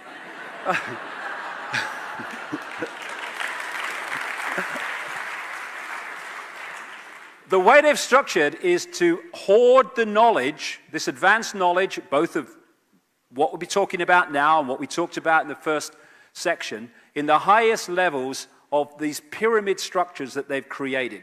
Every organization virtually today is a pyramid. You've got the few at the top who know what the game's really about, and as you come down from those few, you meet more and more and more people in these different structures, but as you go down, they know less and less and less about what the organization's really about. They're just going in, making their contribution, and going home. They don't know how their contribution locks into this contribution and that contribution, again, all innocent in and of themselves, to create anything but an innocent picture. Only they know that. So what they've done is hoarded the knowledge, not least through the secret society network, and they've sucked as much of that knowledge out of circulation as they can. And their nightmare now is it's started to come back. Too bloody bad. Guys, it's about time. And this guy, Albert Pike, who was a Freemasonic god in America in the 1800s, Sovereign Grand Commander, Mother Supreme Council of the World, and all this stuff. They love their titles, these people. Pathetic. And he wrote this. This was in a book for Freemasons. Fictions are necessary to the people, and the truth becomes deadly to those who are not strong enough to contemplate it in all its brilliance. In fact, what can there be in common between the vile multitude and sublime wisdom? The truth must be kept secret, and the masses need a teaching proportional to their imperfect reason. That's what they do, is hoard the advanced knowledge and give us a fake version of reality. And this is the structure which shows, and I'm probably being bloody optimistic where I put these people. These are the levels of presidents and prime ministers and head of NATO and stuff. This is where, within the bloodline network and the shadow people right at the top, you never see, this is where the real power is. And these people who appear to be in power are actually just vehicles to introduce what is decided there into mainstream society. George Bush is a classic. Oh, there he is, synchronicity. He's the next one. So people said, George Bush is big brother. What? He can't tie his shoelaces. No, he's not big brother. He's just a front man. And if you are in the public eye as a president and prime minister, you are by definition a front man. They don't put their key people there. They put gophers there. They might be in on it, a lot of them, and some of them don't. They're just manipulated, and some of them just want power and will do anything necessary for it. So they'll say, you know, we'll put you in power if you do this. Okay, and so they'll become prime minister or president. And so now it's no different. This guy reads teleprompters better than George Bush did, but apart from that, policy is pretty much the bloody same, hidden by rhetoric. And in every country, including Australia, Britain, everywhere, you have overwhelmingly two parties, usually, that have any chance of forming a government. And so people think, oh, we're going to change to them now, oh, we'll change to them now. But the same force controls both sides, so whoever's in power is a representative of this force in the shadows. As some people say in America, you know, don't vote, it only encourages them. You know, I've not voted for years, it's a waste of time. Do you want this mask on the face or do you want that mask on the face? No, thanks. I'll go home, thanks, have a cup of tea. Do a lot more good than voting for either of them. This guy, David Roskopf, is a former managing director of Kissinger Associates, notorious Illuminati company, and he wrote this book last year called Superclass, in which he talked about a power elite that was making the world, but it was a cover story. It's becoming so blatant now that a few are running the show that this was a book to divert people away. Oh yes, there is an elite, but they're not connected, they're just loosely because they all... Oh, shut up. It's fundamentally controlled, man. Go away, take your check, leave me alone. And so this is how they've structured global society, of a series of pyramids within pyramids within pyramids, like Russian dolls, one inside a bigger doll, inside a bigger doll, inside a bigger doll. And so in the end, all these different pyramids of media, banking, politics, education, media, religion, all the rest of it, intelligence agencies, the pharmaceutical industry, all of it, they all are pyramids, and eventually they all answer to the same pyramid peak, which are these Illuminati families. And through this structure, they can put down from that point the same policies of incessant centralization of power and other changes in society, which here, as we experience them, seem to be coming from unconnected groups and institutions and places of society, when if you go to that point, they're all coming from the same point, and that's why it's so coordinated, and that's why now it's happening so quickly, because it's so coordinated. So what you have is one force manipulating in the play-out world of the daily experience, often apparently people in conflict with each other. It's all a game, it's all a mind game. This is the movie I talked about earlier, and this is the secret agenda that manipulates the movie to manipulate human perception in the same way that we've seen here in that image.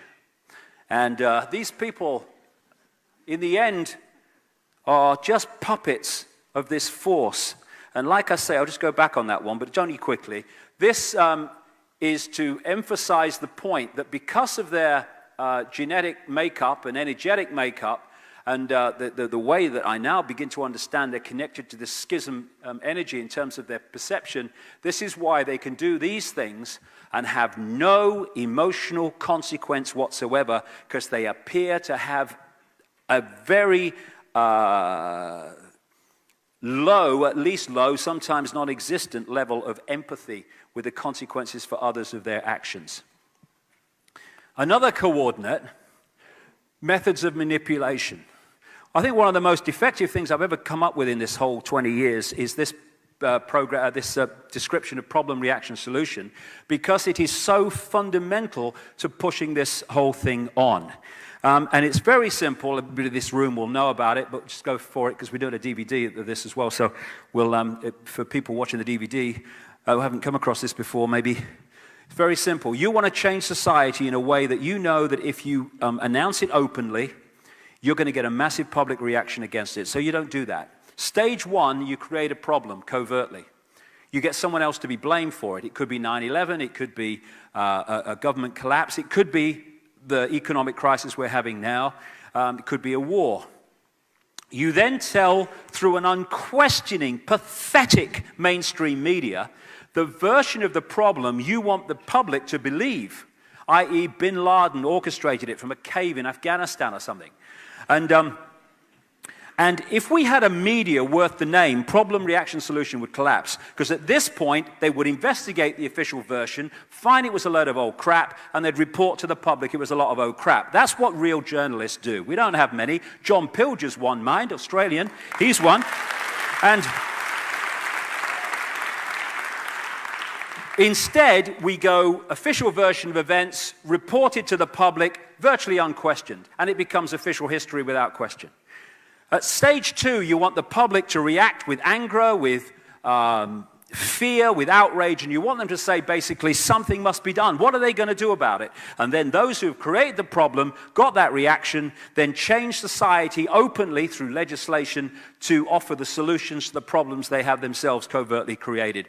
And that method alone has advanced this agenda through the centuries more than any other technique of manipulation.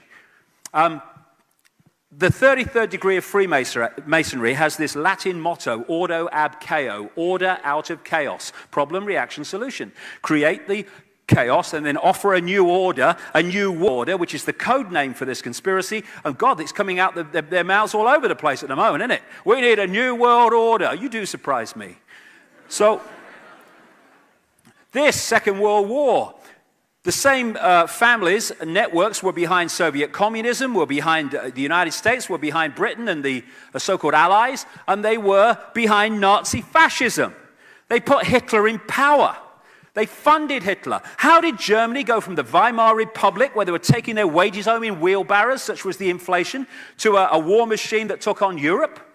Because it was externally funded by people like the Rockefellers. The Rockefellers funded Adolf Hitler's race purity expert, Ernst Rudin, on a whole floor of a German university to come up with his race purity crap. And it was funded by the Rockefellers in America.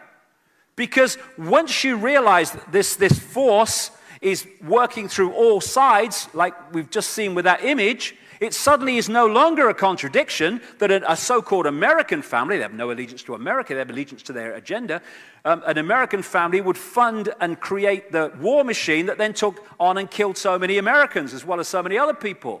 It's not a contradiction anymore when you know how the game works.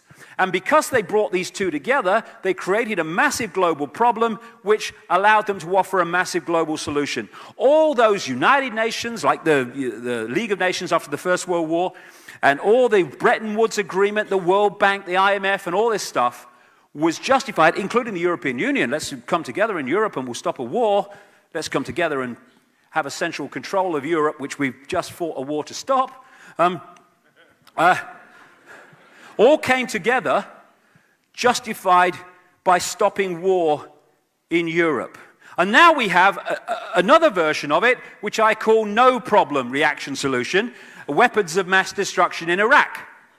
You don't need even a real problem, you just need the perception of the problem to get the public to support or at least not to efficiently reject what you want to do to change society.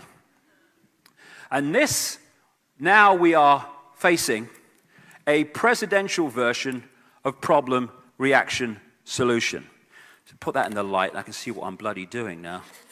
I kept looking at my watch and misreading the time. I was very proud of that.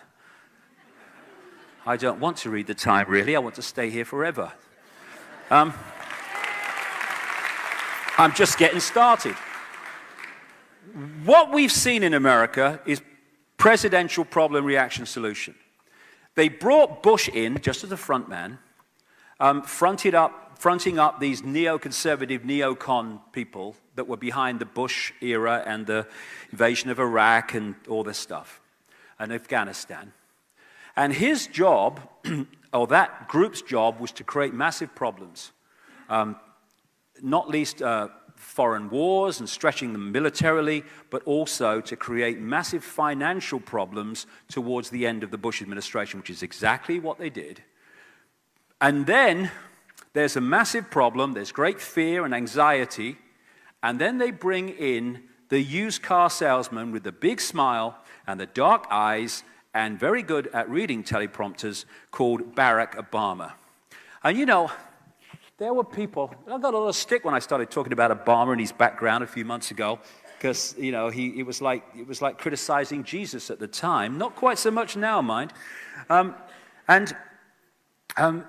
People I thought knew better actually believed that this man could come out of nowhere and, as a genuine man, taking the country in a different direction for good for the people, would somehow attract the biggest funding of any presidential candidate in American history. And most of it came from Wall Street.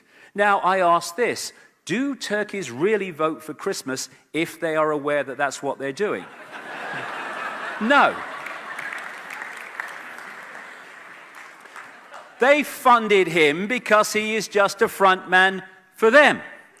And he's done very well. This was his greatest, you see. Because of the problems of the Bush era, this was his greatest asset. Anybody but Bush. And so what they did was sell this fantasy. This man comes out of the most corrupt political system in America and further afield too, Chicago. You cannot prosper in Chicago politics unless you are corrupt and or you will do whatever those behind you say you should do or say. What they did was turn him into an empty screen. And they did it by simply using key words. I stand for change. Now, that's a good one. Because the way the system works, at any point in time, most people are sick to death of the status quo. So anyone coming along and saying, I stand for change, well, at least we'll have him because we don't like the way things are. It's very powerful. That's what Clinton used to get to power. I stand for change. And stand for hope. Now, hope is a good thing. We must hope. No, we mustn't hope. Hope's in the future that doesn't exist. Hope is always the horse on the carousel that's just a bit in front of yours and you're never going to catch it up. Hope is a holding position from real change. That's what hope is. He's an empty suit. But because at no point did he define in any detail what hope, what change, what something to believe in really meant, because if he did, they say, oh, if that's what it means, I'm not having that. Keep it simple.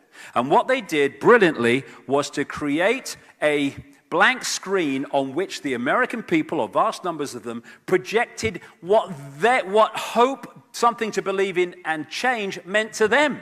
So they turned him into all things to all people. And then once he is elected, well, bugger all that, we've got power now, and everything goes on as before. The rhetoric's different, the words are different, but what is happening is exactly the same as in the Bush era in all the basic things. Change, change, change. It's all mind control. You look at that, and what you are being told on a subconscious level is he stands for change, something we can believe in. And that is there to influence your conscious mind eventually into voting for the guy. This is what Adolf Hitler said. Make the lie big, make it simple, keep saying it, and eventually they will believe it. Make the lie big, make it simple, keep saying it, and eventually they will believe it. It's just the same technique that's been used over and over again. The wolf found that shepherd's clothing worked even better. And that's what he is. Oh, he's such a nice man. Oh, I love you, Barack. Well, that's good. Let's love everybody, but let's be streetwise as well. He's just a front man for the gang who funded him in the Patriot Act, this Orwellian abomination. Yes, he's supporting the furtherance and continuance of that and all the rest of it. And what has he done since he got in? Hurl money at the banks. This is the truth. This is what Barack Obama is really about. And more people are seeing that. And even the people with their eyes closed, I don't want to know, shut up, are going to have to face it eventually. This is the guy behind Barack Obama, or one of the key men behind Barack Obama. Zbigniew Brzezinski, who is a massive insider within this network I'm talking about, Jimmy Carter's national security advisor. How ironic, he stands here and contemplates, that Barack Obama is now sending thousands more troops into Afghanistan to overcome the problem. Ah, really? Well, his best mate here, who picked him up in the 80s and has, with others has brought him through to be president, it was always planned,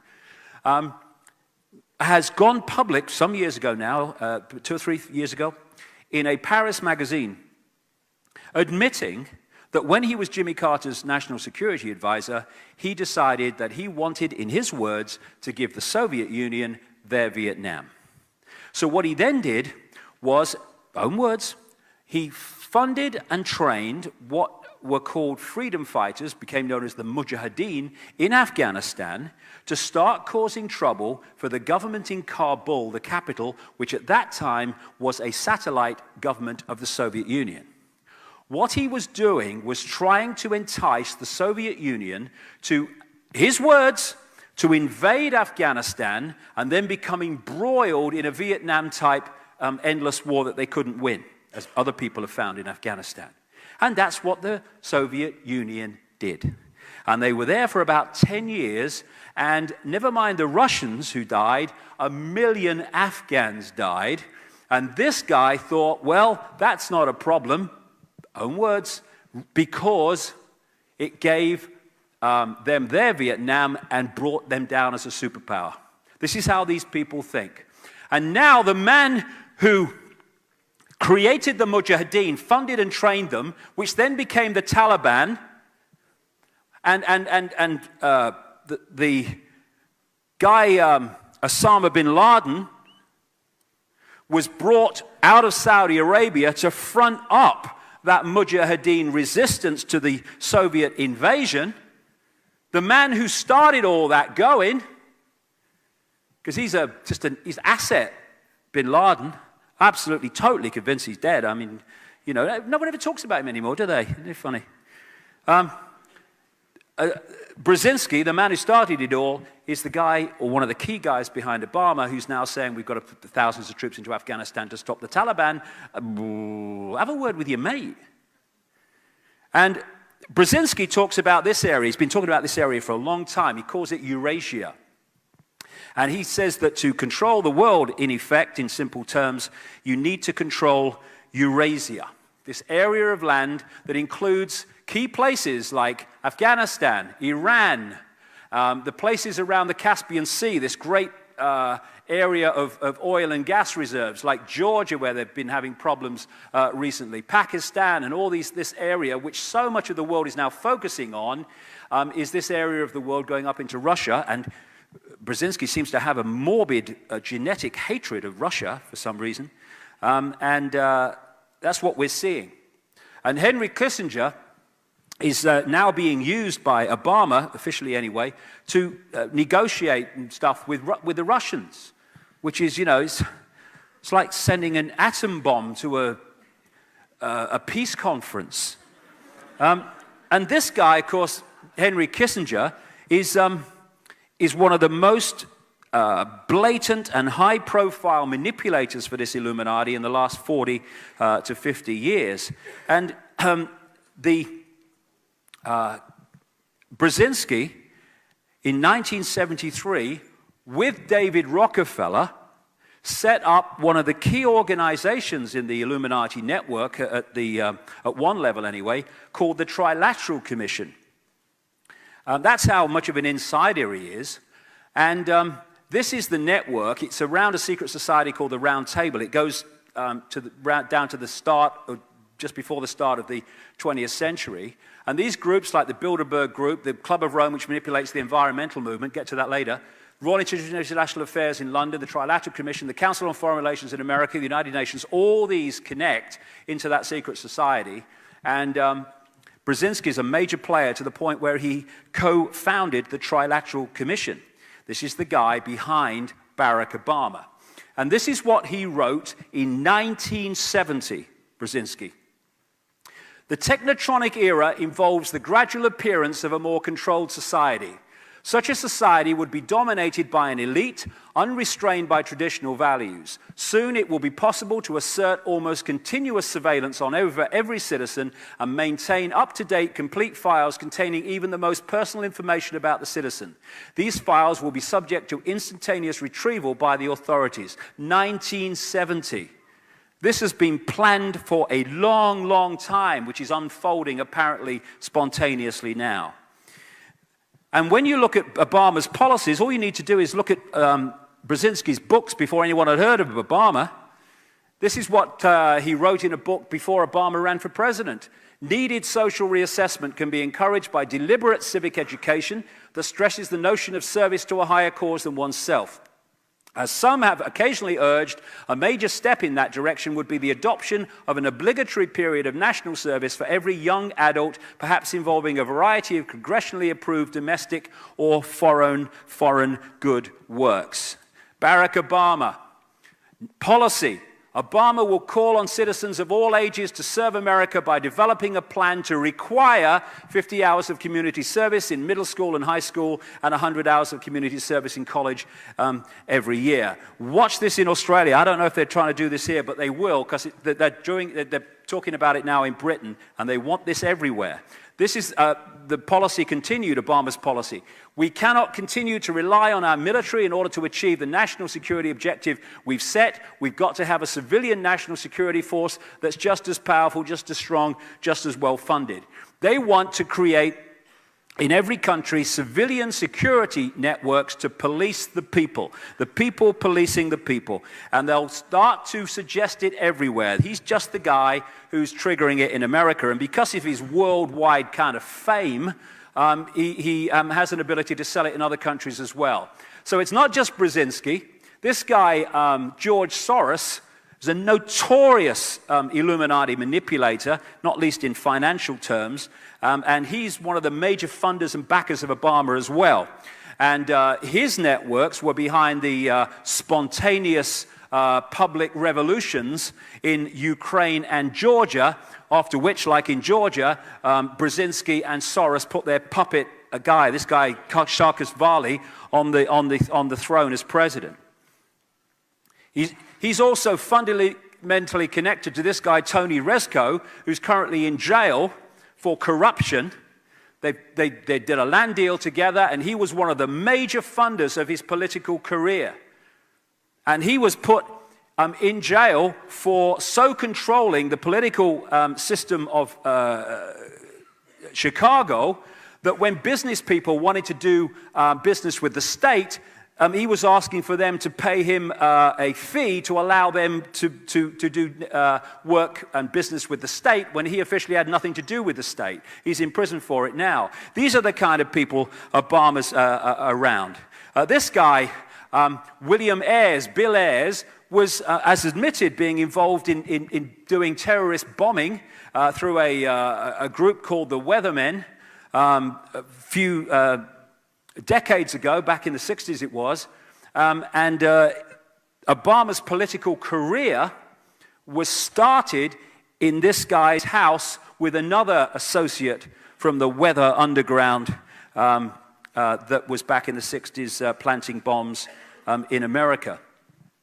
He's fundamentally connected to this organization called Acorn, which is now being prosecuted by a stream of American states for producing fake representations for voting registrations.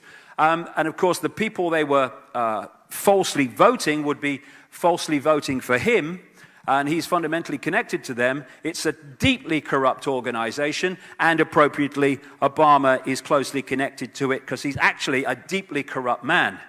That's how you prosper in Chicago. He goes with the territory. And the other thing, hey, I wonder if the Keystones are writing this down. You write this down, because where I'm going to now.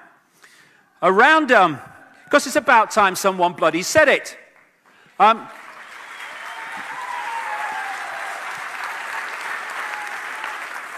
There is a political system, I'm not talking about Jewish people, it's not the same thing. There is a political system orchestrated, created, and controlled to this day by the Rothschilds called Zionism.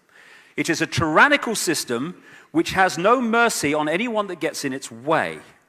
The Obama administration and around Obama is awash with people who are of the Zionist persuasion. His chief of staff at the White House is Rahm Emanuel, who has served in the Israeli army. He's an American. What's going on? And his father was involved in a notorious terrorist group called Irgun, which, along with other terrorist groups, bombed Israel into existence in 1948. I don't think there is going to be fair play on American policy in the Middle East. I don't feel it. And I would emphasize this because this is never publicized. Zionism is a political system. It is not a race. And there are many, many Jewish people, look at these alone, who fundamentally oppose Zionism. You know, it's like saying the Liberal Party in Australia is the American people. All right, it's a bit more than that, but it's along the same line. It is the Australian people. Or the Labour Party is the Australian people. No, it's not. It's a political system, a political belief. And what they've done brilliantly is to equate a political belief with a race, so when you challenge the political belief and what it does, you are called a racist. I don't care. It's about time somebody talked about this stuff and stopped being frightened of it.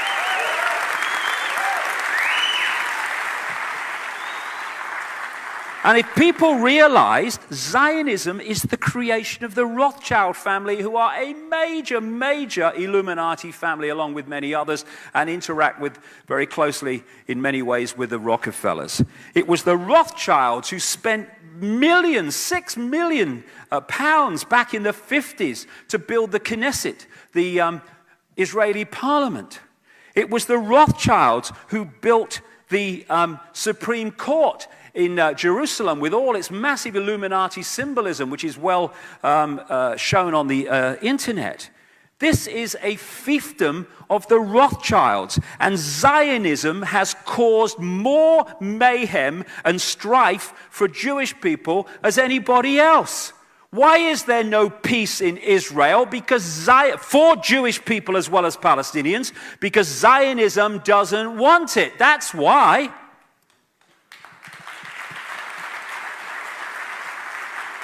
Because there are plans to use Israel and use the Jewish people in Israel to manifest a massive conflict which will lead to a third world war, which is what these guys are after.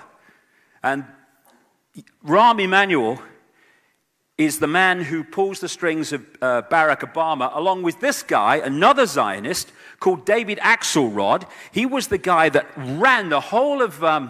masterminded the whole of the election campaign, both against Hillary Clinton and against John McCain. And it's Axelrod that is responsible for the words that appear on the teleprompter screens that Barack Obama reads.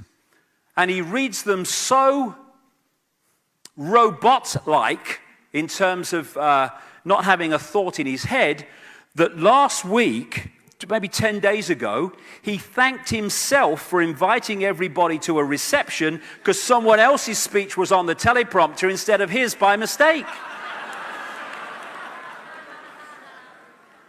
It was the Irish Prime Minister was there on St. Patrick's Day. There, people are starting to call him the teleprompter president. It's so bloody obvious. That's why he never looks ahead. It's right, left, because that's where the screens are. Hello, Barack, over here. Sorry, I'm reading.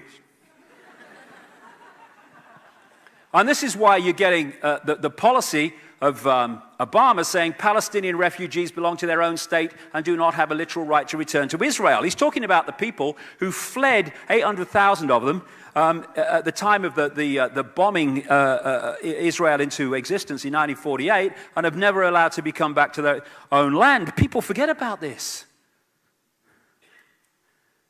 White phosphorus, pepper bombing, the most crowded piece of land on the planet, the Gaza Strip. We don't target civilians, we just bomb where they live. Unbelievable. We're just protecting ourselves. No, no, it's slaughter. And now I'm hearing, oh, there's a lot of anti-Israeli sentiment. Do you know something? I have a way around that. Stop slaughtering innocent people from the sky, okay? End of story. And it will go away. And this is important. This is important for what's planned to come. We now have a situation in Israel where the extreme of the extreme has taken the reins of power. Benjamin Netanyahu, he's talked about, these are his words summarized, he wants a violent reoccupation of Gaza to liquidate its elected government. And he pledges to thwart the Iranian threat once and for all. He's now got this guy, Lieberman, as his foreign minister, and this man's so far right, he topples over, right? And he's got Barak as the defense minister in this new government, and he was defense minister that oversaw the pepper bombing of the Gaza Strip. And this is Martin van Creveld. He's a well-known historian in Israel, and this is what he said publicly.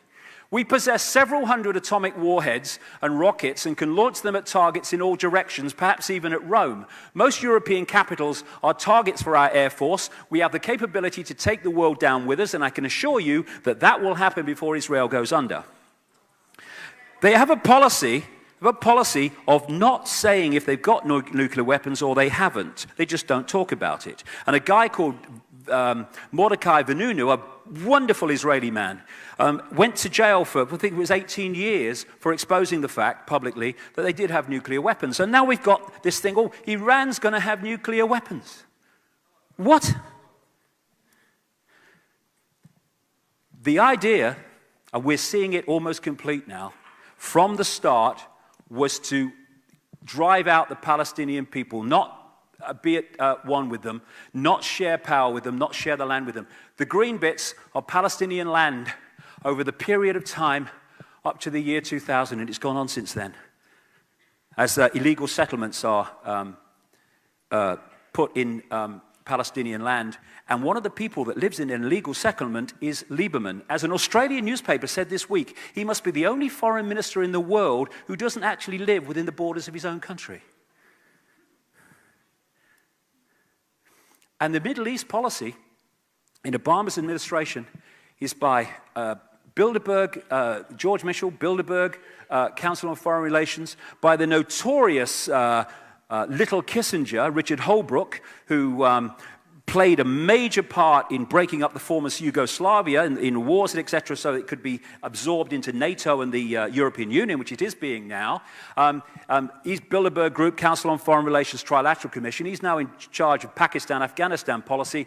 And this man, who is an arch-Zionist called Dennis Ross, he's now in charge of Iran policy. What it's building to is an effort, and Brzezinski is behind this, among many others, to create a conflict out of the Middle East, and in this area we're looking at, to bring about a third world war.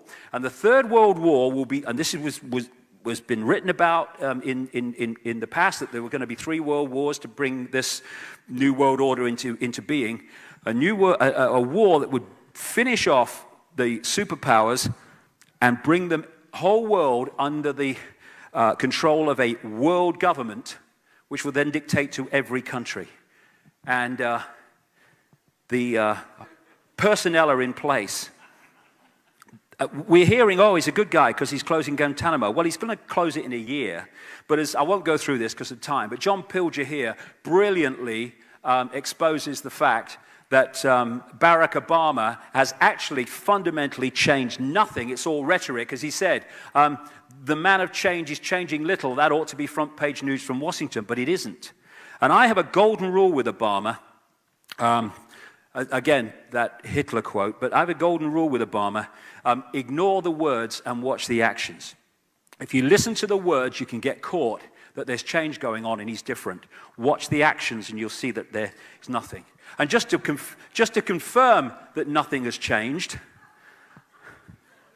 there you go. Where would world politics be without Bono, eh? Where would they be? So we have this secret agenda, and we have the movie, which is just explaining away the secret agenda. And money, finance, is fundamentally one of these problem reaction solutions that we are now looking at. This crisis was brought about, engineered by not least this guy, Alan Greenspan, who was head of the Federal Reserve, Central Bank of America, but actually it's a private cartel of banks, nothing to do with the government in truth. And from the end of the kind of Reagan administration, right through Father Bush, right through the two Clintons, and through most of Boy Bush, this guy was head of the Federal Reserve. And he led a campaign which was mirrored around the world because of this transnational corporation I'm talking about, which took away all credible regulation on the banks and financial institutions doing what the hell they bloody liked. And it was purposely created to create enormous amounts of debt. And you could be a monkey and get a mortgage at one point. And the idea was then, when the debt had reached massive proportions, unmanageable proportions, then you crash the system.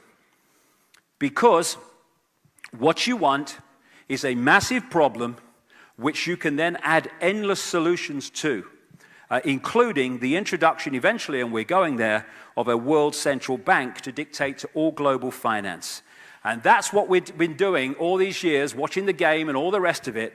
We've just been pulled in on the fishing line to get in more and more debt so the control system can play out. And this guy, Henry Paulson, who was Treasury Secretary when the crash happened during the end of the Bush administration, he came from Goldman Sachs in 2006, and then as to save the banking system, to save the economy, orchestrated vast amounts of money to end up in the coffers of Goldman Sachs. All this money has been fired at the banks, disappeared. It's not changed things in any credible way. And again, business as usual. Bush justifying the giving the money to the banks. The government's top economists, experts warn that without immediate action by Congress, America could slip into financial panic and a distressing scenario would unfold. More banks could fail, including some in your community. The stock market would drop even more, which would reduce the value of your retirement account. The value of your home could plummet. Foreclosures would rise dramatically. And if you own a business or a farm, you'd find it harder and harder, expensive to get credit. More businesses will close their doors and millions of Americans could lose their jobs. God bless America. Then Obama comes in, change, when he says we want even more money at the banks. Economists across the spectrum have warned that if we don't act immediately, millions more jobs will be lost and national unemployment rates will approach double digits. More people will lose their homes and their health care, and our nation will sink into a crisis that at some point may be unable to be reversed. Different mask, same face. Be afraid, be very afraid. The big bad monster's coming now that we've invented him. Economic crisis, and he's just a puppet. And his economic team, people like Larry Summers, Paul Volcker, Tim Geithner, they're straight from the very institutions that created the crisis, and they've been placed in positions to solve the crisis, which means giving more and more money to the banks that they represent, trillions of dollars. And they're talking about it being the bigger crisis than the 1930s. In many ways, on many levels, I think that's absolutely right. What they want, and I've been saying this since November now, what they want, and we're two-thirds there, don't want to be the bringer of bad news, but, let's face it, was to crash the economy, first of all, and create a massive problem. Stage two is for those that have created the problem to come into government and hurl enormous amounts of cuckoo land money at the problem, because what they wanted to do in stage two is empty the weapons of government to respond to the crisis. And once those weapons, those guns have been emptied in terms of response possibilities, then they want to crash it here and crash it in a way that there can be no government response. They want to create absolute chaos on so many levels so that the people say, save us, do something. And the do something will bring in this centralized global fascist Orwellian state. This, as a result of it. Not just a financial crisis, they want wars as well. They want to, first of all, destroy America, because if you want a world government, then you can't have superpowers in the world that can say no to the world government financially and militarily. So as I've been saying for years now, what we're seeing in America is using America to destroy America. It's being destroyed militarily because it's fighting on so many fronts, and financially, I was there for 2 months recently. That country is on the brink of financial catastrophe. Not just a crisis, catastrophe with what's going on there, which has not hit the public arena yet. And the other thing they want in problem, reaction, solution is people to riot and be violent in response to what's going on, because then they've got a problem that they can offer the solution to, which is increases in the police state to meet the problem of violent reaction of the public to the problems they've created, and also to justify putting people into these concentration camps, you can only call them, holding centers they're called, which exist all over the world, particularly in America, under an organization called FEMA, Federal Emergency Management Agency. Again, people around the conspiracy research world have been talking about this now for 10 years, and it's coming to pass. And I don't believe in violence. I will not be violent. I will not be violent. I don't care what the situation is. I do want to be violent. I'm not going to add my energy to that crap. But a lot of people would be in response to this, and to do that, you need to get rid of their guns. That's why when Hitler came in, he wanted to disarm the population, because then a big problem of resistance had gone. It's Rahm Emanuel that is now leading the campaign in America to take away more and more guns from the population, because he knows that an armed population prepared to use them in certain situations makes them much more difficult to control. But I would say this, Martin Luther King, the limitation of riots, moral questions aside, is that they cannot win, and their participants know it. Hence, rioting is not revolutionary but reactionary, because it invites defeat. It involves an emotional catharsis, but it must be followed by a sense of futility. And what we need is not to riot, not to be violent, not even to go in mass protests. So be my guest if people want to do that. But they're not frightened of protests, this gang. They're terrified of us not complying with our own enslavement. And when we stop doing that, they've lost their power. No violence necessary. They want us to be violent. Inside job, problem, reaction, solution, 9/11. Won't go into all that now, but it's been well documented. But another classic one. And interestingly, 1997, the Grand Chessboard, Brzezinski book. Moreover, as America becomes an increasingly multicultural society, it may find it more difficult to fashion a consensus on foreign policy issues, except in the circumstances of a truly massive and widely perceived direct external threat. What was it, 3 years later, 4 years later? Thank you. Massive external threat, which has justified so much. I love that. So David Dees is a great artist. Anything like this in this presentation comes from David Dees, a brilliant artist who portrays real powerful statements in pictures like this. Jet fuel, that's a good one. These are buildings, by the way, in other parts of the world that burned incredibly more intensely than the Twin Towers, and none of them fell. That one seems to be falling, but it's not. It's the way the building is actually built. There you go. There you go. Put that where I can see it. Okay, we're not doing bad. There you go. Reichstag fire, which Hitler did. Blamed someone else for it, justified the takeover of the state as a result of it. Same thing, problem, reaction, solution. Again, Saddam Hussein was the guy. We're going to go into Iraq because of Saddam Hussein. This is Donald Rumsfeld, the defense secretary at the time of the invasion of Iraq, meeting Saddam Hussein in 1983 to arrange for Reagan-Bush administration to ship chemical and biological weapons for use against the Iranians. This is a an American mainstream newspaper report from 2002. Donald Rumsfeld, the US Defense Secretary and one of the most strident critics of Saddam Hussein, met the Iraqi president in 1983 to ease the way for US companies to sell biological and chemical weapons, including anthrax and bubonic plague cultures, according to newly declassified government documents. Again and again, you see people creating the problem who then become the people to solve the problem. He was on the board of a European engineering giant called ABB in 2000 when they sold nuclear equipment to North Korea. He then becomes defense secretary and says North Korea is a danger because it's got nuclear equipment. Alongside problem, reaction, solution comes what I call the totalitarian tiptoe. Very simple. You're going there to Z, but you're at A. And if you go in one leap, you know the change is going to be so vast, people are going to say, what's going on? So you go in as big a jump as you can, but you try not too big a jump that so many people will start to ask questions. And each jump is promoted and projected as unconnected to all the others. That's how the European Union, a centralized dictatorship now, was totalitarian tiptoed out of a free trade area. 75% of laws in Britain now originate in the European Union. And the European Union pass a law, a British Parliament or any other European Parliament pass a law, doesn't matter, that one takes precedent. They want the same in America with the North American Union, which Obama is going to be pushing. Fascism, you really think it would be this obvious.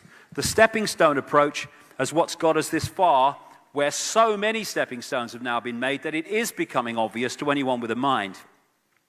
I'll quickly go through this because there's so much to get through, but it's like I say, I wish I had hours. The other coordinate is to understand that they want people to be a believer. They want people to believe in something, because once you have a belief system that is rigid, then you become less of a problem. They want religious belief systems, political belief systems, racial belief systems, self-identity belief systems, anything that puts you in a prison of the mind, because you'll then filter through this process of the way the neurons fire in the brain, you will filter reality through the belief system. Religions. In the end, religions are invariably, the major religions are worshipping the same force. It's not explained like that, but that's what goes on. Again, out of Atlantis and Lemuria and then those civilizations that followed, the worshipping of the moon goddess and the sun god, the worshipping of the moon and the sun, was prevalent. And it manifested in various religions, not least from this part of the world, which, if you think about it, is the religion factory. Christianity, Islam, Judaism, Hinduism, all came out of this part of the world, these major religions. And when you strip them down, they are invariably sun and moon worshipping religions. So in Babylon, they worshipped the Queen Semiramis, the sun goddess, Nimrod, known as Baal or Bel, the sun god, and Tammuz, who was the son, the virgin-born son of the moon goddess and the sun god. Tammuz later became known as Jesus in the Christian stories. And when this Babylonian trinity was taken to Rome, as the bloodlines moved to Rome and founded the Christian church, they changed the names, but basically the same religion remained. This is a depiction of the moon goddess and the sun god, the star, the sun there, which is an original depiction from Ur in what is now Iraq, Sumer, Babylon, from 2000 BC. And this is the international symbol of Islam to this day. When you get deeper into it, these are all different masks, again, on the same face of the moon and sun religions. This is Mormonism. In America, again, the sun and moon symbolism is all over their symbols in Salt Lake City, etc.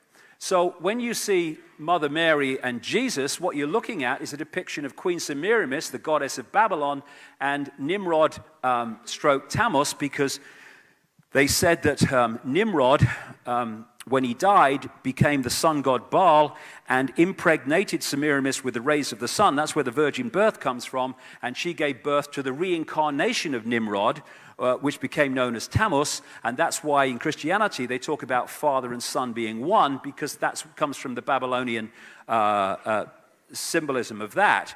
That's where Isis, the Virgin Mother of Egypt, and Horus, the sun in Egypt, comes from. It's the same recurring themes. And all across the world, the mother, the Virgin Mother, and the baby religions follow. And they all come from the same source. And because they project it in a different way, people think that they're different religions, but they're the same basic religion. Consciousness, I mean, this is the point I would stress. Consciousness doesn't do religion. Mind does religion. And this is an ancient depiction of Queen Semiramis, the goddess of Babylon, and I think I've seen her somewhere else before. The Statue of Liberty, a mirror depiction of Queen Semiramis, was given to New York by French Freemasons in Paris who knew exactly what it represented, the goddess of Babylon. And there you go, and there's the mirror image of the Statue of Liberty on an island in the River Seine in Paris to this day. The goddess of the French Republic, same thing. The goddess Freedom on the top of the Capitol building, same thing. The goddess Columbia, the goddess of the District of Columbia, same thing. In the Vatican, because, of course, the Roman Church is the Church of Babylon relocated, and they use different names for the same stories, they depicted Semiramis in Babylon as a dove, and, of course, Nimrod was the sun, and this is, you see in the Vatican, the dove and the sun, that's Semiramis and Nimrod, same thing. So Nimrod was the sun god, and you see him all over the place as well. The symbol of Nimrod in Babylon was the flame or the lighted torch. And that's why the Statue of Liberty is holding a lighted torch, the torch of Nimrod, and he's actually standing, when you see from above, on a depiction of the sun. And that, you see, the way they manipulate reality and sense of reality, Americans, understandably, look to the Statue of Liberty as a symbol of their freedom when it's a symbol of their enslavement. Same thing, holding Nimrod. And this is an exact and massive depiction of the flame held by the Statue of Liberty, and that's on top of the Pont d'Alma tunnel, and that's now where people take their tributes to Princess Diana, who died underneath it. Another way that Nimrod was depicted was as Dagon, the fish god. This is an original depiction from thousands of years ago, and that's just a kind of, obviously, a knocked-up symbol of it, and that's why we have this. Dagon, the fish god, the mitre, it's all the same symbolism of symbolizing Nimrod. The obelisks you find all over the place. The biggest obelisk in the world is the Washington Memorial opposite the White House.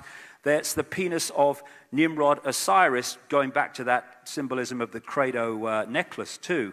Nimrod aircraft, all the same things. And the religions were taken across the world and expanded, and they became the religious network that we have today, which ironically fight each other when actually they're all different masks on the same face, which ultimately connect into the same network. And same with the New Age. So much of the New Age is just the same manipulation. I call the New Age the last cul-de-sac before the gold mine. People who've rejected mainstream religion and rejected this world is all there is science and are looking into things of vibration and stuff like that and spirituality in another way, you've got to stop them getting into the gold mine. So you want a cul-de-sac to get them into, and it's become known as the New Age. And they also worship, and again, anything to do with this network is always, reptilian brain, hierarchical. And so we have hierarchical structures of power within the New Age structure of beings and entities and great white brotherhoods. It's all hierarchy. Consciousness doesn't do hierarchy. Mind does hierarchy. If you're into hierarchy, you're in mind, you're not in consciousness. Simple things. You can see whether it's consciousness or not. And I love that the New Age Jesus, Sananda, looks exactly like the Jesus depicted by the Renaissance painters who hadn't got a clue what he bloody looked like anyway. So the idea is to use religion to keep people in mind and stop them connecting to consciousness. Because when you start talking about consciousness and the way consciousness sees the world, religions go, you can't say that, that's the devil. And all the rest of it, and fright people into acquiescing to rules and regulations of these religions. And again, in the end, all these religions, you go through them and you're providing sustenance, energetic sustenance for the same entities. The same entities. It's a very true saying. Energy goes where attention goes, and worship is a really focused form of attention. And so when we're in worship, focusing on a deity, we might think the deity represents something, but it represents something else. Attention goes where, or energy flows where attention goes. Energy flows where attention goes. Energy flows where attention goes. Energy flows where attention goes. Energy flows where attention goes. Energy flows where attention goes. I mean, what an image for a religion to focus on. Someone being tortured. What are we doing? Think about it. What an image to focus a religion on. And like I say, religion is mind. That's why it's so schism-like, fractured. And they create them so they can play them off against each other. Trust Jesus. We know the truth. No, Judaism knows the truth. No, Islam knows the truth. No, this knows the truth. Play them off against each other. It's a divide and rule to put people in so many ways in that state. Religion has played a massive, massive part in this, cutting off the channels to consciousness. Oh, God, I wish I had lots of time. Okay. Coordinate. Secret society network and the religions worship the same gods because the same force controls the secret society network that controls the religions ultimately. So you have the Eye of Ra, which you see over and over again in the symbolism of the secret societies and the corporations they control. Again, that's the Vatican. There you see the Freemasonry thing. And that's in a Freemasons lodge in Boston. Same thing, it's the rising sun. This is the supreme headquarters of the 33rd degree in Washington, D.C., just down from the White House. And again, the rising sun symbol of the Illuminati and the secret society network. And that's why above the Downing Street door, you have that symbol, which is the symbol of the rising sun. We control Downing Street. That's the sun chair of George Washington, the first president of the United States, a high Freemason, and again, the same symbolism. And that's what you get on NBC News. That's the symbolism of that. That's the sun on a Boston Freemasonry lodge. Worship of the sun. This is the Mother Lodge of Freemasonry in London, from which Freemasonry went out across the colonies, Australia and America and all the rest of it, and they located it in Great Queen Street, which was one of the names in Babylon for Queen Semiramis, the moon goddess, Great Queen. And so when they created Virginia, and they said it was named after the Virgin Queen, Queen Elizabeth I, who was no more a virgin than Madonna, by the way, it's just a cover story. Virginia was named after the Virgin Queen of Babylon, Semiramis. And this is how they do it, by having these pyramids within pyramids, which mirror the secret society structure of levels of degree. And in the end, these secret societies that we know, like Freemasons and all these others, they feed a very chosen select few into another pyramid that is never talked about and is denied to exist, which is where the real action is, what I call the Illuminati pyramid, and that's where the real action and power is. You can also symbolize it as a spider's web. The spider at the center is where the control system comes out of. You never see that. You never see those people. And in the end, they connect into these other dimensions of reptilian entities. Each of these strands represents an organization. The closer the strand is, the organization is to the spider, the more exclusive it is. And often, if you get close enough to the spider, it doesn't even have a name because it's very difficult to lock into something that doesn't have a name. As you come out, you're starting to hit things like Council on Foreign Relations, Trilateral Commission, which interact directly with mainstream society. But all of these organizations, they get their orders and agenda from the spider, and so they work as one unit. And they've done that to the world as a result. The Jesuits are a major spider, close to the spider organization. That's the Black Pope, as they call him, the head of the Jesuits currently, Adolfo Nicolas, who more power than the real Pope. And so many politicians like these people, from Pierre Trudeau in Canada and Robert Mugabe and Clinton and these other people, John Kerry, are connected into the Jesuits. So's this guy, Joe Biden, the vice president currently. Another major secret societies are the Knights Templar and the Knights Hospitaller of St. John of Jerusalem here, which is now known today as the Knights of Malta, and have their headquarters in Rome. These are the Knights Templar, and they control the City of London financial district and create mayhem as a result. And this is the temple area where they control law from, and this is the original Templar church that was made famous recently by the Da Vinci Code. And also, the Illuminati connect into Satanism. That's why so many of these famous people in the world take part in satanic ritual and human sacrifice and all this stuff, because these bloodlines have right the way through history, and they keep going and doing it. At one time, they did it openly when they could, but now it's done extremely covertly and through this secret society network that it connects into, but it has its own structure also. And what they're doing is creating, this guy Vlad Dracul, by the way, who was famous for spearing people and impaling people and drinking their blood back, I think it was the 15th century, in what is now Romania. And he was the inspiration of the Dracula stories. And he was and his family were key members of an organization called the Royal Court of the Dragon, or the Order of the Dragon, which actually goes back to ancient Egypt, at least to ancient Egypt. And this guy's sister comes through directly to the Mary of Teck, who is the present Queen of England's grandmother. She is a direct descendant of Vlad Dracul's sister, and I'm not surprised. Things like this is kind of from a B-movie, and all this stuff that you see, this actually goes on.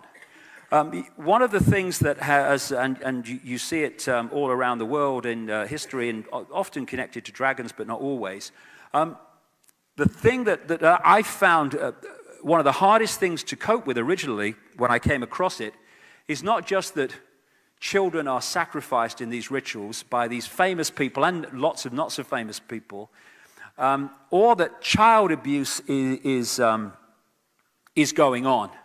What staggered me is the scale of it. It is extraordinary. And sometimes it's depicted too close to the truth, like in this Stanley Kubrick movie, Eyes Wide Shut, where he understated it, actually, but he included in this movie, and he died, actually, very soon after it was seen by the powers that be, of a heart attack. And I know from someone who's writing a biography of Stanley Kubrick in America that 15 minutes of it were removed after he died. So what did that say? These rituals with the rich and famous in the stately homes and other places are not going on every now and again here and there. They're going on all over the world, including Australia. And my understanding is Victoria is one of the centers for it in Australia, and it involves some very well-known people in this area, as it does everywhere, because this is a global thing. And one of the things they're doing in these rituals, and I've talked to people who've taken part in them, often against their will, what they're doing is they're creating an energy bridge between the entities, the reptilian entities and other entities that operate just outside visible light. The rituals are there to create an energetic bridge which allows them to enter this dimension and be seen and to be interacted with. And one of the ways is that symbol you see in Satanism, which is the pentagram with a circle around it, and other symbols, because we see them as symbols, but they have an effect on the energy field. If you could see it on an energetic level, you would see something very different that symbol is, geometrical symbol is creating, and it's through these symbols that they bring them through energetically into this dimension and interact with them. And the hierarchy of Satanism, hierarchy of Illuminati, is based on the power of the demonic entities, as people call them, that you allow to take over your body. This is where the whole thing comes from, of selling your soul to the devil. You get the power and the prestige within this world up to a point, but you give yourself over to these demonic entities before you get that power.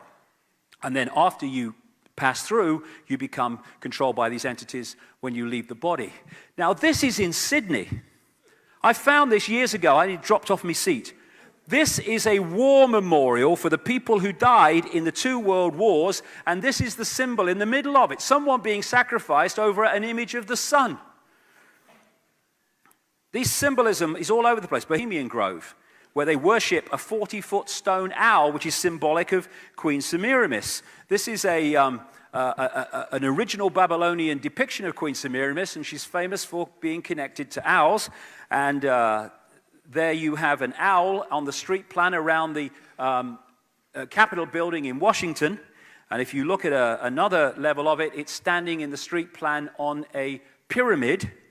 And this is symbolic of Queen Semiramis, with the Capitol building, American politics in its belly. And like I say, this is a global thing. This is Canberra, with the Capitol building at the top, the Parliament building at the top.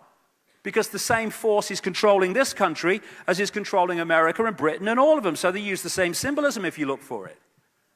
And these people, famous people, top people in banking, business, politics, presidents, go to Bohemian Grove in Northern California and worship this stone owl, Semiramis. You couldn't make it up. This is a picture from Bohemian Grove in 1957. That's a guy called Glenn Seaborg who developed plutonium. Cheers, Glenn. And there, at the time, 1957, is a B-movie actor called Ronald Reagan. And here's a career politician called Richard Nixon, just about to take Kennedy on in the 1960 election. Both Bohemian Grove members, and both go on to be presidents of the United States, no matter what their background. Presidents, like in every other country, are not selected by ballot. They are, or elected by ballot. They're selected by blood and by Illuminati and networks. It's amazing that this is David D's picture symbolizing the force behind it, but it's amazing that it's actually based on truth. And the reason it doesn't come out is because through the secret society network, they put their people in the key places in social services, the key places in police, the key places in coroner's offices and medical staff and all the rest of it. And they can then decide if things are investigated or prosecuted or just shut down. And that's why it never comes out, because they've stitched the whole system up. Okay, the agenda today, where are we? Okay. The agenda today, this is where we're going. They want a global, centrally controlled fascist dictatorship, that network and structure I've just been talking about. And they want a microchip population connected to a global computer. And the microchip is designed not just as electronic tagging, but to get access to the biological computer system to externally manipulate the way we think and our emotional state as well as physical state. And if we think that the robotic people are from the past, like the Nazis, well, this is China waiting for work in the morning. That's what they want to turn people into. In many ways, the Nazi and the Chinese situation is a blueprint for how they want the world to look when this new world order is in place. Pyramids of manipulation, this is how they do it, and through all that and secret agenda. They want a superstate agenda. I talked about that. European Union's the first one, and the European Union Europe itself is named after Europa, and Europa is another word name for Queen Semiramis, and around the goddess, whether it's the Egyptian goddess or the Christian goddess that comes from Semiramis, are 12 stars symbolically going back thousands of years, and that's where the 12 stars of the European Union come from. They're the 12 stars of the moon goddess of Babylon, and Europa is depicted with the bull, who is symbolic of Nimrod, and on a coin in 2005 came out of the European Union, you had Europa and the bull, Nimrod and Semiramis. At the inner sanctum of all these organizations, they know exactly what they're doing. This is the Habsburg family, Otto von Habsburg, one of the major Illuminati families, and he was the one that started the Pan-Europa movement that created the European Union ultimately. They want to break Europe up into regions. Some maps have come out. Same in America. This is a map from the Nixon era where they showed America broken up into regions. And watch this in Australia. What the idea is to sell it to people as devolving power, like to the states or the regions or groups of states, devolving power, giving power to the people. The real reason is to break up the nation state so that there's no unified response to the edifice of power above, the superstates that they want. And of course, this has now moved, this centralization of power has moved so quickly and reached such a point, we have a name for it: globalization. Globalization is what? It's exactly the agenda I've been talking about all these years, the centralization of power in every area of our lives. And we have people of the left, and good luck to them, who protest against, global injustice and the World Bank and the International Monetary Fund and all the rest of it. But what they don't seem to realize, because they reject and often lambast people like me, is all these different things they're protesting about is actually the same force under different names. And it's not just, as they seem to think, greedy corporations seeking more and more power. The corporations are not the origin of globalization, they are the vehicle for it, that's all. The origin is in the hidden forces behind the corporations that so many of the left refuse to accept exist. The idea is to make every part of the world dependent on every other part of the world, so self-sufficiency and self-government and control of our own lives and communities becomes impossible. That's what globalization is about. Free trade is the freedom to exploit. It's the freedom of corporations to make their products for a few cents on the dollar, paying starvation wages, and then bring them across the world without tariff barriers and get the biggest price they can in another part of the world. It's called free trade, freedom to exploit. But you can't be against free trade. Oh, you can. Watch me. And so all these organizations are eventually controlled by the same force. And this guy is a front man for taking it to the next level. That's why I keep calling him the used car salesman, because his role is one and one alone: sell the agenda to the people.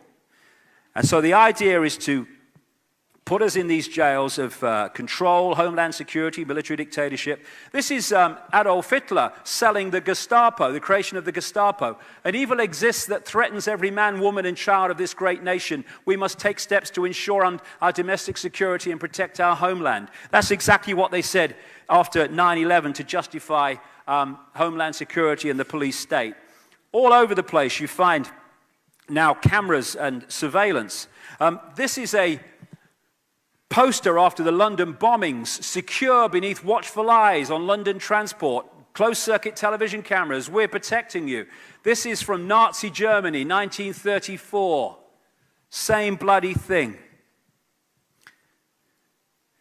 Yeah, walls have ears, we're listening to you, we're watching you. Oh, this is a lovely one. Sheffield bus station in Britain. It's a bus station. You go there, you get on a bus, you go home. Community bus station. Poster: spit and run. You'll still get caught. DNA. Every bus, tram, and interchange has DNA testing kits. Spit at the staff and you can be traced and prosecuted, even if we don't know what you look like, and your records will be on the national DNA database forever.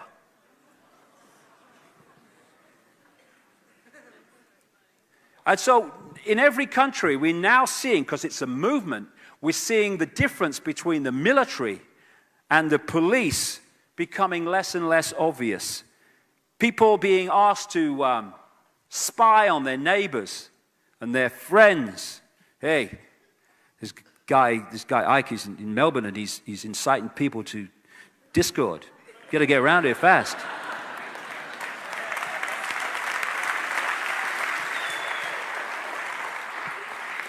We're on our way. This is how to tell a terrorist now at the airport. And so we got the movement towards microchips and identity cards and all that stuff. And this is a State Watch report in Europe, an organization just explaining how the cumulative nature of all these things I'm talking about are turning us into a police state very, very quickly. And the idea is to keep prodding us, telling us what to do, telling us what we can't do, making it difficult to do this, making it difficult to do that, and watching us and having punishments for whatever we bloody do. Keep quiet, shut up, you can't say that. Oh no, go to a free speech zone, and all the rest of it. And cumulatively again, this is what it's about.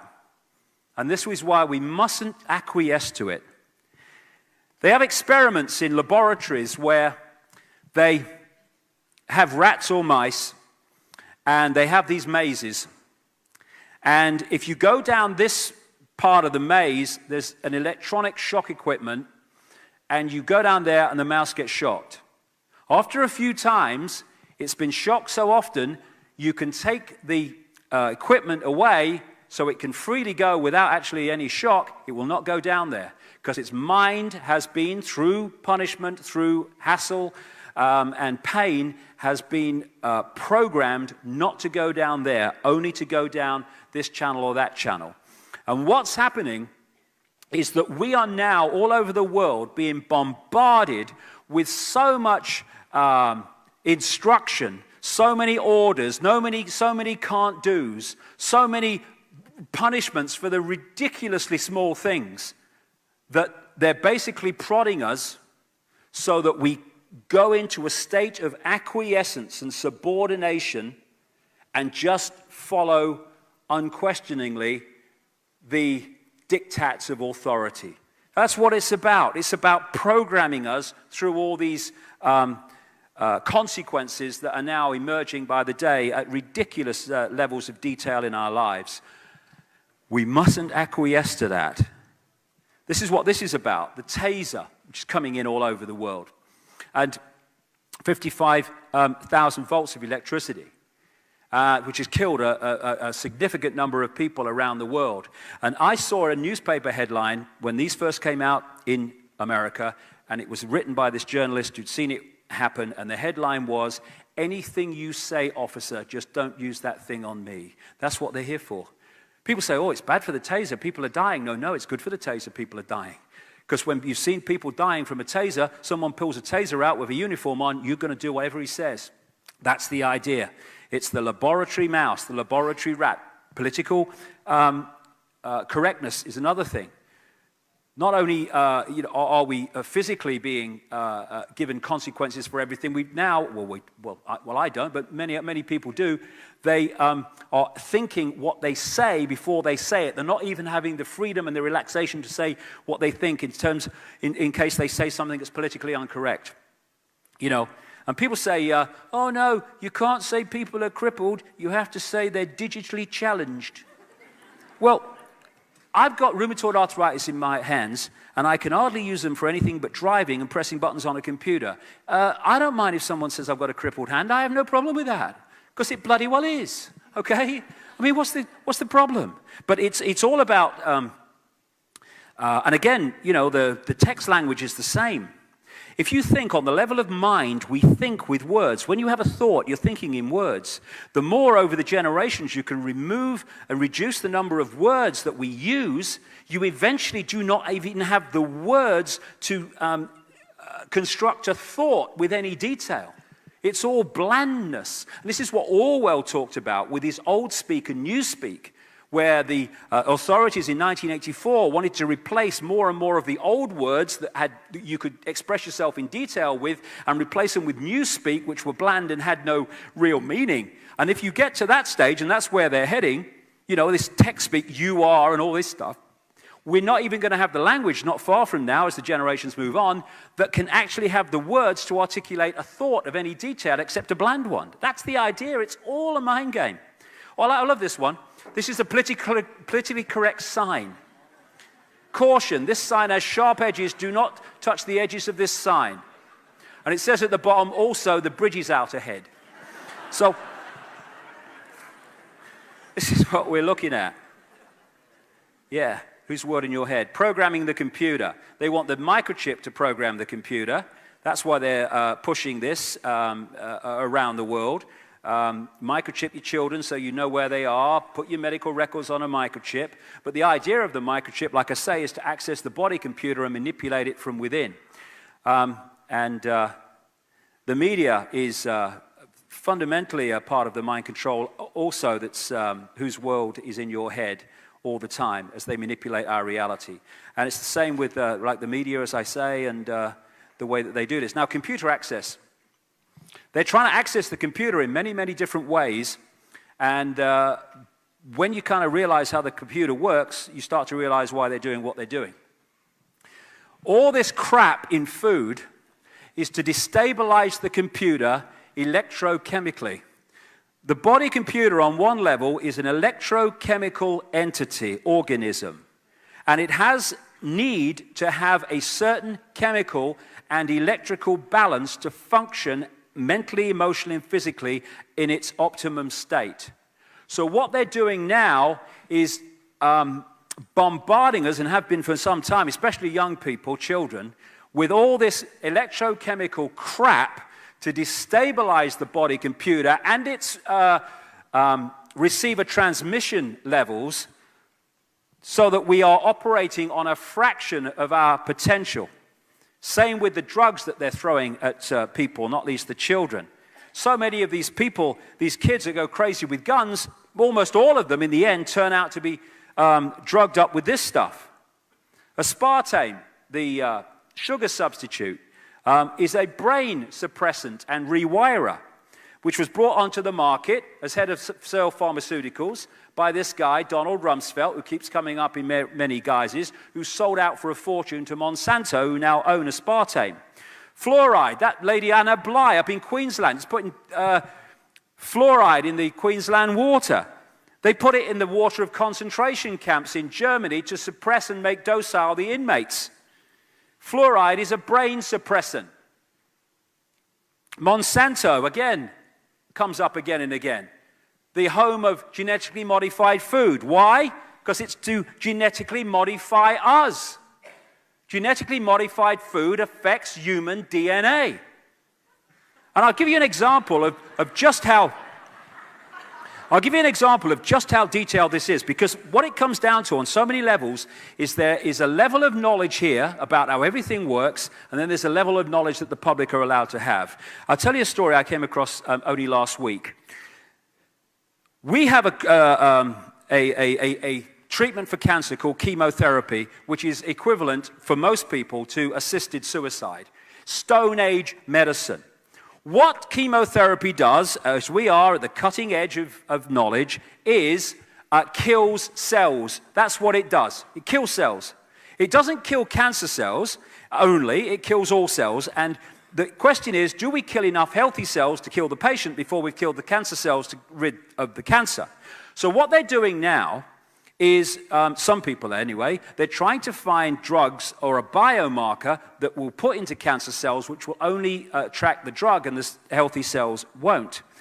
What it turns out, actually, this guy, Professor Dan Burke, and in Britain, has established, is that cancer cells already have a biomarker and have always had a biomarker, and he's called it CYP1B1. It is an enzyme that only appears in cancer cells and not healthy cells. What he then did was get with another man, Professor Potter at Leicester University, who came up with a substance found in many fruit and vegetables, which is called salvestrols. That's what they call it. And they found this. The CYP1B1 enzyme, only in cancer cells, interacts with salvestrols that we get from fruit and vegetables and turns it into a cancer-killing agent. So we have had a natural cancer response system. As long as we eat fruit and vegetables in rich numbers with these salvestrols in them, when we get a cancer cell, the CYP1B1 enzyme within the cancer cell, but not in the healthy one, creates a chemical reaction with the salvestrols and kills the cancer cell and doesn't harm normal cells. You get salvestrols in those fruit and vegetables that are subject to fungal attack, because the salvestrols are what the fruit and vegetables produce to deal with a fungus attack. And the reason salvestrols work against cancer, because we're going to find out, and it's going to be established eventually, cancer is actually a form of fungal attack on the body. Now, this is where I'm going. in the 1950s, they introduced chemical farming.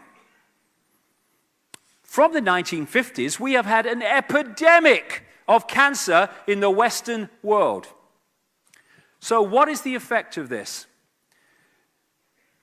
Because they've been using fungicides on fruit and vegetables, they've been killing the funguses and the fungal attacks artificially, which means the fruit and vegetable plants are no longer producing salvestrols to deal with the fungal attack because it's being done externally for them.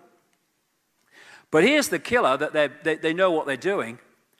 The most used fungicides used in the world have another effect.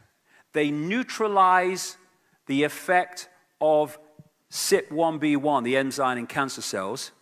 So you can eat all the salvestrols you like, but if your body accumulates the fungicide poisons through eating these foods, it won't matter anyway, because the salvestrol will not be activated as a cancer-killing agent because the enzyme within the cancer cell has been neutralized. And after 20 years of research of these people, that is absolutely no accident. They know exactly what they're doing.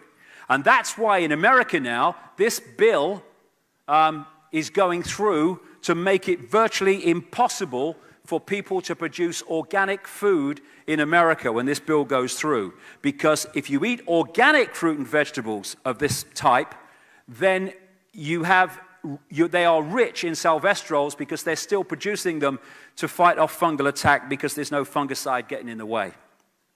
Vaccines. 25 vaccines by the age of 2. An emerging, growing immune system gets attacked with that shite in that period of time, and we think that children are going to grow into adults with immune systems that are as effective as they could be.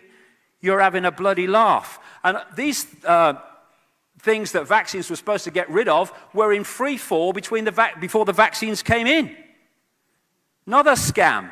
And of course, the immune system is the antivirus system. If that's not working, we become open to endless other attacks, which is what chemotherapy does in cancer treatment. It kills the cells in the immune system, which is why people that have chemotherapy have shot immune systems that are open to other things. And so there's also an attack going on now, as we've seen through this organization trying to reduce the doses and the sources of food supplements and stuff. It's all an attack. This guy, Codex Alimentarius, which is trying to create regulations that basically make food supplements and other things a waste of time because of the doses and the quality of them. And Codex Alimentarius came out of the people behind the IG Farben chemical cartel, pharmaceutical cartel that was behind the Auschwitz concentration camps and much more. And this guy, Fritz Tamir, who was jailed by the Nuremberg trials for 7 years for war crimes and was got out after 4 thanks to Nelson Rockefeller, his friend in America. He was the man with others in the 1960s that set up Codex Alimentarius, which is now trying to destroy our ability to bridge the gap between what we used to get from fruit and vegetables and food and we don't get now. It's mass culling of the population. That's what they're after. And international law, international regulations is the way they're doing it. The reason international law is the code word or term that you see all the time now is because if you want a world government dictatorship, you have to have laws that everyone on the planet obeys and has to obey. That's where your dictatorship comes from. And that's why international law, international regulations are coming up everywhere. Same with this electromagnetic soup that we live in now. It's attacking the body electromagnetically and electrically to stop us operating on the level that we can. Before we have a break, I'll just finish with this because this is so, so important. The carbon con. We are being sold one of the most blatant lies, at least of modern times, and probably more than that.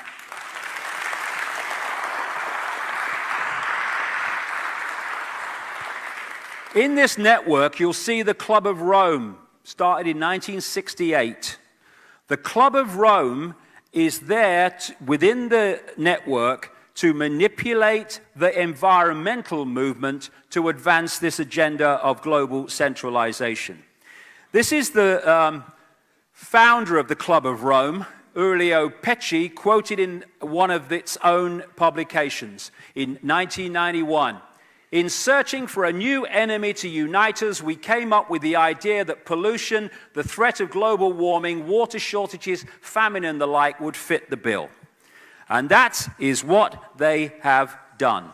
The greenhouse effect. Oh, it doesn't let heat out, so the planet warms, and it's the greenhouse gases, and it's carbon dioxide. Carbon dioxide has become the enemy, the villain. Without carbon dioxide, first of all, in the greenhouse effect, the planet would be too cold for any life, and nothing would bloody grow without carbon dioxide, and we've turned it into the great bloody evil. And the amount of carbon dioxide in the atmosphere in relationship to other greenhouse gases is fractional, and the amount produced by human technology is a tiny, tiny fraction of that fraction. The idea that it's changing the climate of the planet is insane. Talking of which, I've learned many things in the last 20 years, and I've learned this. If Al Gore's involved, it's a scam. End of story.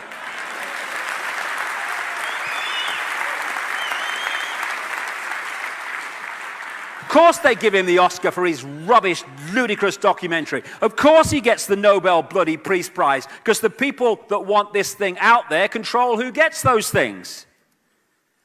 And we have, oh, you know, if it's a scam, Madonna's singing on the bloody stage as well, it seems to me.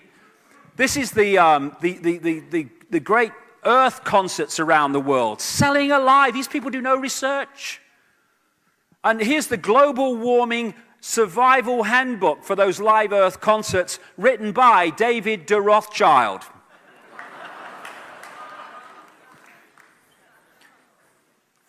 You know, computers have a common kind of theme all over the world. Shite in, shite out. That's what computer models are, right? If you put rubbish data in, you're going to get ridiculous data out, and that's what these climate models are. And the idea is to scam us into a state of survival and a state of giving our power away, more and more taxation, more and more international law to dictate to us what we can and cannot do on the basis of saving the planet. New world order to save the Earth. The Earth don't need saving. If you mess with it too much, it'll kick your butt off it. No need saving. Bigger than you are. Do you know sometimes when I go outside and it's cloudy and the clouds move and the sun comes out, it gets warmer. Have you noticed that? I think the sun and warmth have some connection. I feel it in my water.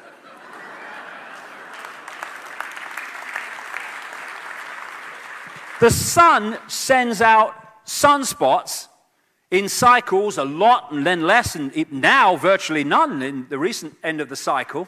And some of them are as big as Jupiter, and most are bigger than the Earth. They're massive. And they shoot out this solar radiation that comes to the Earth, and it's warm and it's less warm depending on the cycles of the sun. They're just incredible, and they do it in cycles, like I say. And the more sunspot cycles, sunspots that are produced, the more solar radiation stands back in amazement, the warmer that cycle is. And as it goes down into the lower part of the cycle, the temperature starts to fall. That's what has been happening throughout history, and that's what's happening now. Now, there may be other things going on in the sun. I think there probably are at the time as well, but they have nothing to do with what comes out of your exhaust pipe. In the period, because temperatures have been falling year on year now, as one scientist said, how many years has temperature got to fall before we realize there's no global warming? It's a scam. They're not interested in the truth. But when it was the temperatures were going up a little bit, it was pointed out quite rightly that temperatures were going up on other planets and moons of the solar system as well. I mean, you know, what was causing that? You know, turbocharged handcarts maybe. And when David de Rothschild appeared from his handbook on the Alex Jones show, he was asked about this, and he said, my friend, it's because he was asked about Saturn and Mars and warming as well, and he said, because, my friend, those planets are closer to the sun. Huh? That's what you're dealing with. So, if you go back 1,000 years, 800 years, we went through what was called the medieval warm period, when temperatures were significantly higher than they are today, okay? So there's the turbocharged handcarts that were causing them. Those 4x4 bloody handcarts, what were they doing? And then, after the medieval warm period, we went into what scientists call the Little Ice Age. And a lot of the, people say, it's the warmest year since records begun. And you say, when did records begin? 1864? That's 10 seconds ago in climate cycles on the Earth. And what they've done is picked it up as we were coming out of the Little Ice Age, and then comparing that temperature with now and saying, ooh, look at the gap. During the Little Ice Age, it was so cold, the Thames froze over, and they used to have ice fairs on the Thames every year. And here we go. This is from the Little Ice Age up to what? After the 1950s. The green line is sunspot activity. The red line is Earth temperature. As Al Gore would say in his documentary, I think there's some connection. Then we pick it up from 1860 up to the present day, and again, the green is sunspot activity, and the red is Earth temperature. Now, if you look at it, from 1940 to about 1975, temperatures were falling to such an extent that the BBC was doing documentaries on the dangers of a coming ice age. And after the 1940s, sunspot activity dropped in relation to that, and then started picking up, and so did Earth temperature. Like I say, I think there's some connection. This is a guy who is not a representative of oil companies or anything like that. He's a guy called Peter Taylor, who was represented as an advocate of Greenpeace. He's a green environmentalist. I watched his presentation a few months ago in England. This is what he said. Behind the scenes, there's major disagreement among scientists. I know that. Parallel to carbon dioxide rising, the solar field has increased by over 200% since 1900, and this is not factored into computer models. Global temperature is not rising as predicted. In fact, it fell by a whopping 0.6 degrees over the last 12 months, as much as it had gained in the previous 50 years. Many of the apparently random fluctuations in past temperature, like when the Vikings grew crops in Greenland, correlate with variations in the solar electric field. Between 1983 and 2001, cloud cover, according to the International Satellite Cloud Climatology Project, fell by 4%, more than enough to heat oceans and account for global warming. A spate of recent science shows that temperature oscillations are timed by solar cycles, that the jet stream is affected by the solar wind, and that past high and low points in the solar cycle correlate with past temperature swings. It's the bloody sun.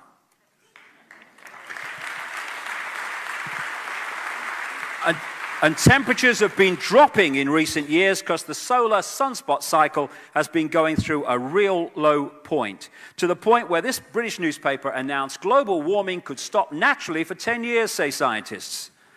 Oh, but when it starts again, ooh, we're in trouble. Oh, yeah. Have you noticed, too, global warming is not the term anymore because temperature's falling. Climate change is the new one. That's a new buzzword now. Oh, poor old Al. This guy, James Hansen, who's a close associate of Al Gore from NASA, he has been exposed for making up temperature changes to make them seem higher than they are by changing the months around to make 1 month seem to be really warm when it shouldn't be, when it was taken from a month which was just a normal temperature. And this is what one of his colleagues says, like he's a close associate of Al Gore, one of his colleagues at NASA. Hansen was never muzzled, even though he violated NASA's official agency position on climate forecasting, i.e. we didn't know enough to forecast climate change or mankind's effect on it. Hansen thus embarrassed NASA by coming out with his claims of global warming in 1988 in his testimony before Congress. Nothing happened because he was supposed to do that. And this guy from NASA, John Theon, also goes on about Gore. Gore faces a much different scientific climate in 2009 than the one he faced in 2006 when his film An Inconvenient Truth was released. According to satellite data, the Earth has cooled since Gore's film was released. Antarctic sea ice extent has grown to record levels. Sea level rise has slowed. Ocean temperatures have failed to warm, and more scientists have publicly declared their dissent from man-made climate fears as peer-reviewed studies continue to man-made counter warming fears. This very week, this world expert in sea level rise has said, despite fluctuations down as well as up, the sea is not rising. It hasn't risen in 50 years. And quite apart from examining the hard evidence, the elementary laws of physics, latent heat needed to melt ice, tells us that the apocalypse conjured up by Al Gore and company couldn't possibly come about. And this is interesting, too. He said this, the same man. When asked to act as an expert reviewer on the International Panel of Climate Change's last two reports, he was astonished to find that not one of their 22 contributing authors on sea levels was a sea level specialist, not one. Yet the results of all this deliberate ignorance, absolutely, and reliance on rigged computer models have become the most powerful single driver of the entire warmist hysteria. And we're still getting this a few weeks ago as a publicity stunt going down the River Thames. That sums it up for me. There you go. That's what it's all about. Bullshit. And what has Obama done? What are governments all around the world doing? They are appointing people who are global warming fanatics to head their science, their environment, and their energy policy. It's all a scam, and there's confirmation of it, okay?